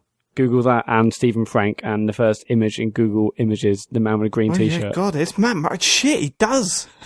That is quite. I mean, that was when I had my old glasses and no beard, but still. Yeah, other than that, new one. Sorry, Michael Fish is the other one, obviously. John looks like that pilot from that advert. He does. I definitely do. The one that I've had for years, not recently actually, but forever, is Chris Martin. I don't see it, but I've had it. See, I used to get Chris Martin. I think that's just standard white lad thing, isn't it? So many random people have said that to me. People I don't know. I'm like, I don't fucking like Chris Martin. Please stop saying that, but whatever, I'll just deal with it now. You get older, you don't give a shit. And it hasn't happened for ages either. Sean's the funniest because you will literally see Sean everywhere. Once you've met him, you'll see him everywhere. And it's not famous people. It's just a bloke in the street. That's Sean Bell. The best was that the extra in some drama. What was it? The A Word on ITV or whatever it was. I sent him a video, and it was literally Sean just walking around in the background in some hills. He was like hiking in some hills. It was just insane. There's so many people that look like Sean. It's crazy. See, I used to get Justin Timberlake. But it was purely because I used to have a fucking wafro, didn't I? Oh yeah, shit. So that's close enough for most people, as it turns out. Please say you've seen that picture, John. I think I have. Of course, you won't forget it if you've seen that picture of Sean. I get this thing every couple of years where I'm like, there's enough new people in my life to be worth showing that picture again. Tweet it out again. Yeah, it's good. Every 100 followers. Ryan Heyman says, morning chaps. Super Lucky's tale has been in the butt of the joke for a few weeks now, but as someone who's finished and more or less enjoyed the first game, let me tell you just how weird this sequel is. Lucky's Tale is a fine platformer. Graphics are adequate, gameplay is adequate, physics are adequate. It's the most middlingly average platformer you can imagine, but it was actually quite special and entertaining in VR. Depth perception was made much easier. Everything felt solid and tangible, like Lucky was running through a miniature toy set right in front of you. You felt like you could reach out and touch anything in this storybook world. I was sure that the announcement of the sequel at E3 would lead into a VR announcement. Why else would they show Lucky's Tale, a game developed by Oculus and bundled with the Rift? The no VR announcement followed kind of floored me. What is the point of Lucky's Tale if not in VR? That was literally the only thing that made the original special and worth experiencing. I think VR is coming, and this game is supposed to usher it in. Maybe some technical snags pushed VR back, but they decided to release the game anyway. I don't see this game being greenlit unless VR was in the equation at some point. On a similar note, I find it very odd that the remasters of Disneyland Adventures and Rush, a Disney Pixar adventure, bear no mention of Kinect on the box art. Those games both required Kinect on the 360 and are essentially a collection of cheapy Kinect minigames. I can't imagine how they'll work without it, although I'd buy Disneyland Adventures again simply for the stunning recreation of the entire theme park to walk around in. Breathtaking work, that. Sorry for the length of the post, but I can't figure out Microsoft's strategy of releasing these games after removing the things that made each special. It reminds me of Guitar Hero 3 giving the option to play just using the controller buttons instead of a guitar controller. Just why? Have a smashing week, Ryan. I think you've hit the nail on the head. You only have to look back to E3 2016, where Microsoft announced the Scorpio, saying it's powerful enough for VR. This is a VR box. And then you look at 2017, where they were being interviewed by Giant Bomb saying, yeah, we've had a look at VR. I don't think it's ready yet, for the mass market, so we're not going to get involved with it. I think you're probably right that they just said, we're going to bring VR to Xbox, and then had a change of heart and didn't want to lose all that development cost. Yeah, it makes sense. Which makes total sense, yeah. And the fact is, it's powerful enough for it, so if things change in VR in the next 5 years or so, then they've got the power for that. Or if an incredible VR headset or game comes out that needs to be on Xbox, and they've got the power to play it if needs be. But right now, let other people like Sony and Oculus and Vive take the investment and the learnings and do what they need to do to push VR on. But yeah, right now Microsoft doesn't have to get involved in that at all. So I say good on them, frankly. Good on them. Is that it? We done? No. Butt-Soup Barnes. He sent us 2 quick emails. First one says, someone needs to tell Dave that invisibility would render him blind. Correct answer is flight, regardless of speed limit. Second email just says, well done, Sean. Again, this is the whole... I mean, there's several things you can say about flight that it wouldn't work. Lack of oxygen. Yeah, but the discussion's over now. It's fine. It is. It's done. AJ says, being a big fan of handheld consoles, having grown up on them, I was wondering what you all thought the future of the handheld was. Is it going to be all hybrid consoles like the Switch, or is something like Sony going to make a new handheld? God forbid it's all mobile games from here. This is fucking interesting. Like, where do Sony go? Where do we... I mean... nowhere near it, probably. Compete. Do you think, though, Matt? Do you not think that that's... The idea behind the Switch is going to be the future for everyone, and not necessarily that you're carrying the full console around, but you can play your collection anywhere you want. It does. Do you not see that as a... But and I guess Sony could create a machine which is basically a Switch, but it's PS4. You dock it, you play it on the move like a Vita, maybe. I mean, that feels like the future, but I'm not sure if other people are just going to copy that and make a successor of it, or what. I mean, I think Sony potentially been burnt by Vita and PSP Go and stuff in the past, but who knows? I mean, the Switch definitely feels like the future, and it feels like, how have we not been able to do this in the past? Just play it on the move and then dock it home, and then some of us are just playing pretty much exclusively in handheld, and others are playing exclusively in docked TV mode, and it's brilliant for that. It feels incredible to do that, and to have the same game on you. You don't have to upload a save, you don't have to play a different version, you're playing the same game to be continued at home or on the move. It's brilliant, but will Sony do that and essentially copy that? I've no idea. I'd like to think it does feel like that is where handheld will go. I'm not sure about dedicated handhelds in the future, but who knows? I mean, yeah, like, so if Microsoft or Sony decided to nick the Switch idea, whoever's last would just be like, well, ours is just a box that goes into your telly, but all our games look infinitely better. So that's it. Just by some, like, so say if Sony did copy it, Microsoft have then got their unique selling point. Yeah, I mean, does having games handheld mean that they can't be as powerful as they could be if they were just a home console? I think pretty much by default. It's going to have to, isn't it? Size of it, yeah. And right now, unless the internet streaming has a vast improvement over the next 5 years. Yeah. And I mean a vast improvement. How about you, John? What do you think? It's an interesting one. I mean, I don't know. I really don't know. I do certainly want to go down that road anymore with such a powerful, all-conquering brand in PlayStation again. With as a home console, as an under the TV console, as an inside the TV console. They do. Do they really want to? I don't know. I think probably just leave it, walk away. Yeah. Or do you think we could end up with a weird situation where so the PS5 comes out, but then the tech that's in the original PS4 can be made small enough to then be a handheld, and it's you've always got a handheld that's 2 steps behind whatever you can put under your TV. That would make sense. But I don't know if that's it's going to be a pain in the arse for developers. And exactly. And half the joy is the fact you can play the same game. It's also the fact that who's going to go out and then buy a 2. If it's going to be compared to a PS4 but portable, who's going to go out and buy that? And will the market support another PlayStation handheld after not being hugely successful, and also clearly Sony just walking away from them? I can't believe how quickly the mobile phone stuff.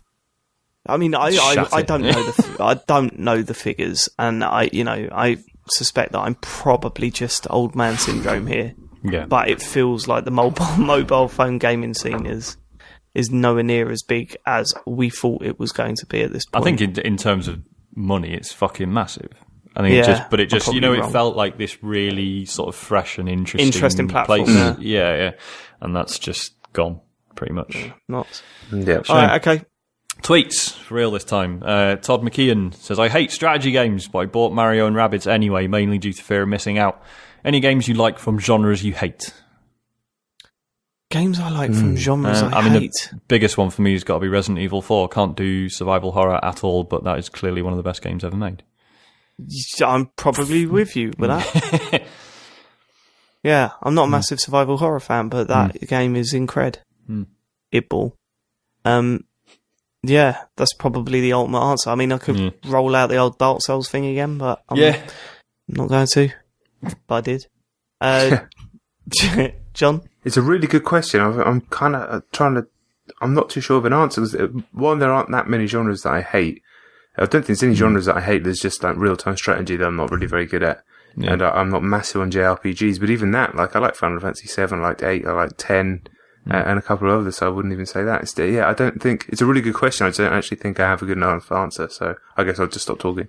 Yeah, I can't think of a genre I hate, but if an incredible game within that genre comes out, then I'll play it. But yeah, I can't think, sadly. Yeah. Kurt Lewin says, whose autobiography from the gaming industry would you like to read? Peter Molyneux's. Gabe Newell. Peter Molyneux would just be full of lies, though. Yeah, I know. But does he lie about the past or just the future? I don't. Wouldn't it be entertaining? It would be entertaining. Yeah. It should be. We were in an office. It was dirty. There was piles of cut, and then it would just be like chapter 2. How about you, Sean? I bet it's someone really dull.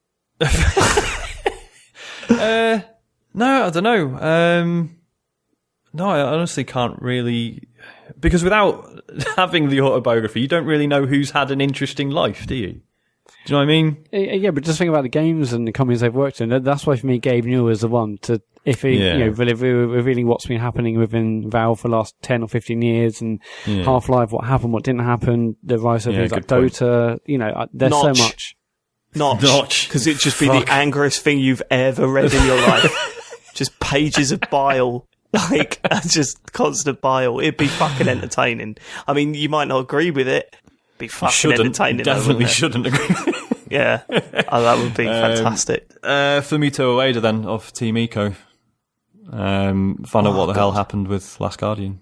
No, that's true. That would be interesting. I'd just be interested to hear about, him in general. But yeah. Yeah. John? Yeah, I mean, I'd do the boring one and just go Shigsy, because I was trying to think of someone who's been really dodgy. I'd like to read something about the guy who made the Gizmodo, but Gizmondo, sorry, not Gizmodo. Guy.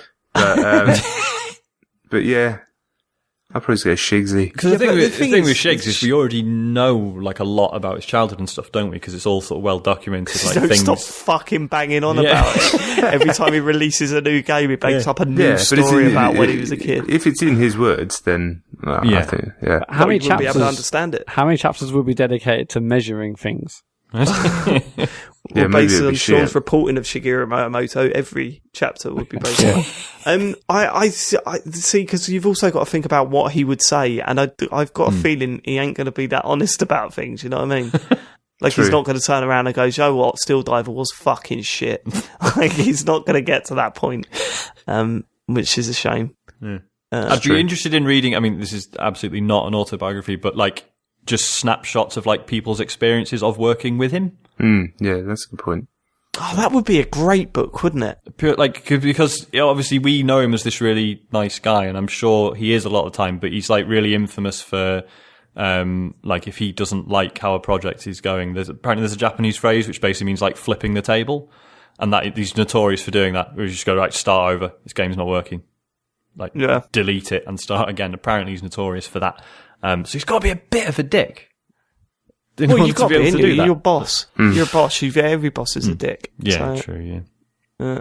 All right. Kurt Lewin then also asks, who would you say is the most influential person in gaming? Influential? Outside of us, I assume. Yeah, I was going to say. Yeah. Well, how do you mean? From a development point of view, or? I don't know, like presumably like, they say something and it makes the news and it makes people think and change the way they do things, I guess. Shigeru Miyamoto's the answer, isn't it? Yeah, it is, isn't it? He's the guy who's influenced everybody. Yeah. Everyone refers back to the way Nintendo do things, and he was a huge part of that. He was like the sort of face of Nintendo when everything kicked off again for the second time after the big bust. I don't know. You can't say anyone else, really, can you? Yeah. Yes, fair enough. Can you? PewDiePie. No idea. I think in terms of design and sort of game creation, I mean, I'd pretty much go Shigsy, maybe like John Romero. But in terms of overall gaming, right now, I'd probably say that Justin guy invented Twitch, just because in terms of influence, they created a platform which is now influencing the industry more than anything else and changing the whole way the industry works. So that was a slightly annoying answer, but yeah, that's probably my answer. I mean, you're right, because it changes the way games get made. So yeah, and we were talking about PUBG, and the reason that game is so massive, apart from being a good game and people wanting to play it, is because people watching it, and it's been designed to be watched as well as played, and and it sold 8 million copies in 5 months. Yeah. Ben Syme says, any taps in the chat? Taps in the chat might be dead because I moved to Twitch and there's no tap emoji. So what? I know. What? Sorry. You can't put any old emoji in there. I'm sure maybe if I can create, because you can create your own ones, can't you? Definitely seen all sorts of shit on Twitch. You can definitely create your own when you're a partner, and you can create various the different amounts of your own custom emoji based on donations or some level. But maybe that's an affiliate thing as well. Yeah, we'll figure it out. And then we can create our own tap emoji. I need a new emoji for new followers and a new emoji to announce yourself when you get there. So if you're on my streams, just chuck some ideas out there. But yeah, the tap that B and taps in the chat, that was a great moment in time, but it might be dead. Yeah. But we'll always remember. Yeah, it might be dead. Probably should be dead. Yeah, it didn't make a lot of fucking sense outside of the people who were in that room. You had to go. It was glorious. John had to go, tap that B, guys. Yeah. What I mean is subscribe, please, to my channel. Yeah, if you weren't there on like 1 and 2, then after that it was just, you didn't know what the fuck was going on. Right, okay. Athene. I don't know what you want. I'm doing a proper Farley now. I don't know if you want me to read this last one, because it's basically asking you to be nice about Midnight Resistance. Yeah, I read. You should. Okay. So Athene says, Midnight Resistance is ending soon. What is your standout moment? For me, it's the 15 minutes of fame that the random game concept generator got them, which actually cost us money in the end, by the way. Okay. My standout moment was how they dedicated an episode to how they didn't agree with the GMAs and then went to the GMAs. That's what. That's when they were dedicate an episode to it. You did a whole episode about how you weren't eating the food. We did not do a whole episode about it. It came up in conversation. It was an episode dedicated to how much they hated the GMAs, how they weren't going to eat the food, and they went to the GMAs and ate the food. It was just... What did you say? If anyone takes a photo of me, I'm going to flick the V's at it. Oh, come on, Sean. Can you look back on that and go, nah, come on, we were a bit weird then. I've not listened to that episode. That was the one with Brad Florence on it. I'll send it to you. I've got it saved on my I know where it is. I know I can find my own podcast episodes. Oh, look, Sean's getting uppity. I've called him out and he's getting uppity. Sean just accepted. That was weird. I'm just glad that when the game concept generator thing took off, it got retweeted by Notch before he went insane. Maybe that was the one. That was the one that put him over the edge. Yeah. He was a nice guy before that. Then, yeah. John, your favourite Midnight Resistance moment? I like the fact that now both your t-shirts have been brilliant, and I like the fact that the second one that you're selling it and making money off it, because I mean, this sounds a weird thing to say, but I just think, I mean, what an amazing brand that you guys created. Managed to permeate so many different people that are in and out of gaming. Almost everybody's heard of it. And you sold one banging t-shirt and then decided to make no money off it. And then I was just really happy when you're like, that's another amazing t-shirt and you're just making some cash off it. Not that, you're out there trying to make big bucks, but there's so many people trying to create their own brand in this fucking industry that aren't IGN, GameSpot, whoever. And you guys actually did it. So I think, with all due respect, you can bring that if you ever choose to down the road. It's strong enough to be brought back at any point. So I like all that kind of stuff anyway. So that's my favourite thing. Cheers. We were talking about, because you're sorry, Matt, before you start off, because it's still on subject with those t-shirts. We were chatting about how you've just gone, you know what, we want some money for the amount of effort and time we put into this thing. We're going to keep the money for ourselves. And I just thought, we were sort of saying this, like, what was wrong with doing that the first time? But I understand why you were going, all the money raised will go back into the show and all, because that's like the standard thing. That's like the norm. Should we talk about what Matt's going to get all shy and stuff? So we were thinking maybe doing a tip jar, and once a month just saying, hey, you enjoyed this month's worth of podcast, then there's a tip jar. If you want to go to this web address, you can leave us a tip. That's it. Right? Not begging for money, not saying, a monthly payments or anything, just saying maybe a tip jar. And Matt got a bit coy about it, and I'm not taking a piss out of you, Matt, because I understand why you were, because that's the normal. But then when we were talking about streaming on Twitch, we were saying, well, we'll put the donate, like the Twitch, we'll put like a tip jar link up on there. And I'm thinking, why is it acceptable for while I'm just playing a game on the internet that we get donations, but when we're putting this podcast together week in, week out, asking for a tip is weird and awkward. And it is just because it's not the norm, is it, really? And there's that whole, hey, we want a little bit of money, we're selling these t-shirts and stuff. But don't worry, all the money is going back into the show. And that's just mad. Sometimes you do a fuckload of work and you get paid for it. Yeah. You don't have to pay, you don't have to buy one of these t-shirts, but want a little bit of money. That's nice, isn't it? Yeah, I think it was like when we did the first lot of shirts, it wasn't far off when Penny Arcade wanted to do a podcast and they're like, right, we want $1 million. Or else we're not doing it. And obviously that's completely the other end of the spectrum, but it just puts a fucking foul taste in your mouth, just thinking about profiting from it. Yeah. And to the point you're just like, well, I don't even want any money from it now. I just, which is an overreaction. But it's I don't know, when there's so many podcasts that are just free and people don't ask for anything.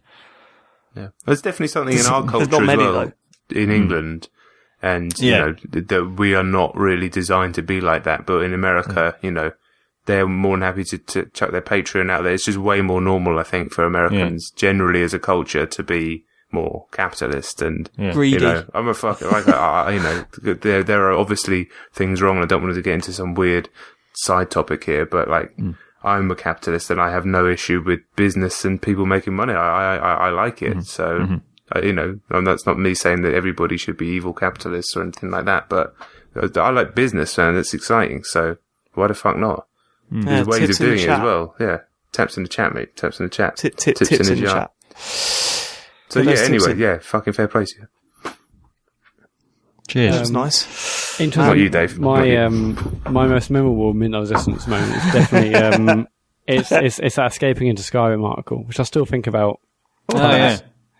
Was it that article that got nominated for GMA, or was it just the writer, or was it actually something completely different, Sean? I can't remember. I think it was just the article. Somebody wrote an article. I can't remember the guy's name on Twitter, but I'm sure someone wrote an article that got nominated. But regardless, escaping into Skyrim is the thing I think about most, I guess. Yeah. You think about that more than when they said Bantercast were dead. No, I mean, I have that. That's imprinted on my brain every day when I wake up. You see, you keep bringing that up, and yeah, in the computer game show WhatsApp group, it's like, right, what are we doing on Twitch this week, guys? I'm going to monetize this. like, there's obviously like a shift going on. Do you not think? Oh yeah, definitely, yeah. Yeah. No, Bantercast is still strong, baby. You wanker. Okay, is that it? You done? That is it. I'm done. Matt, have you got anything to say for yourself this week? Absolutely. I mean, obviously all the usual social channels are out there. We're at Computer Game Pod on Twitter, send us an email, etc. But we'd love for you to follow us on Twitch. We're at twitch.tv/The Computer Game Show. We're going to be doing tons more streams, certainly in the lead up to Destiny 2, mostly while I'm sorting out my technical issues, but certainly once Destiny 2 hits next week, we'll be smashing out as much as we can. I'm doing a fair few streams at the moment just to see what works, what doesn't work. So yeah, go over to twitch.tv/Computer Game Show and give us a follow over there. We're also on iTunes. Yeah, so get on that. Give us our iTunes reviews and that. iTunes reviews, and tell a mate, tweet about us. Just we need to get us out there. Get us out there, John. Thanks for coming on. Oh, thanks for having me. As Pleasure always, to have pleasure. you. Anything you'd like to be plug? calling. Oh yeah, yeah. Hold on. I think we'll be calling your... sorry, Matt's trying to produce a show again. I think we'll be calling on you quite a few times in the next couple of months or so after Sean fucks off. Yeah, so you've still not sorted a replacement? Nope. It's a surprise. Fuck knows what's going to happen. No, send your CVs in. Yes. The Computer Game Show at gmail.com. CVs and a 30-second audio clip why that you we should will be... play. That we will play on the show, 100%. Yeah, is there anything you want to plug? Yeah, definitely. Jon Denton on YouTube, it's JON, type it in, subscribe to that, and then, after doing that, if you would like to, twitch.tv/Jon Denton, it's JON, hit follow on that, watch some streams, then after that, if you haven't already, Jon Denton on Twitter, it's JON, follow that. If you don't want to do any of that stuff, that's fine. I'll see you all later, and I'll be here. And if you are following him on Twitter, which you absolutely should follow John on Twitter, but if you are following him on Twitter because of this very bit, just tweet him at TCGS, because then you know how many... Use the code TCGS. You do, say, or drop a comment on YouTube, or drop a comment on Twitch, any of the above, all three. You know, we're creating some synergistic shit here. We are. It is weird. It is weird. We've not trying, mate. It's happening. Yeah. We've got to do a proper co-stream, haven't we? Okay, that's enough. Goodbye. You've had enough. Goodbye. See you next week. Thanks for living it. Bye. Bye.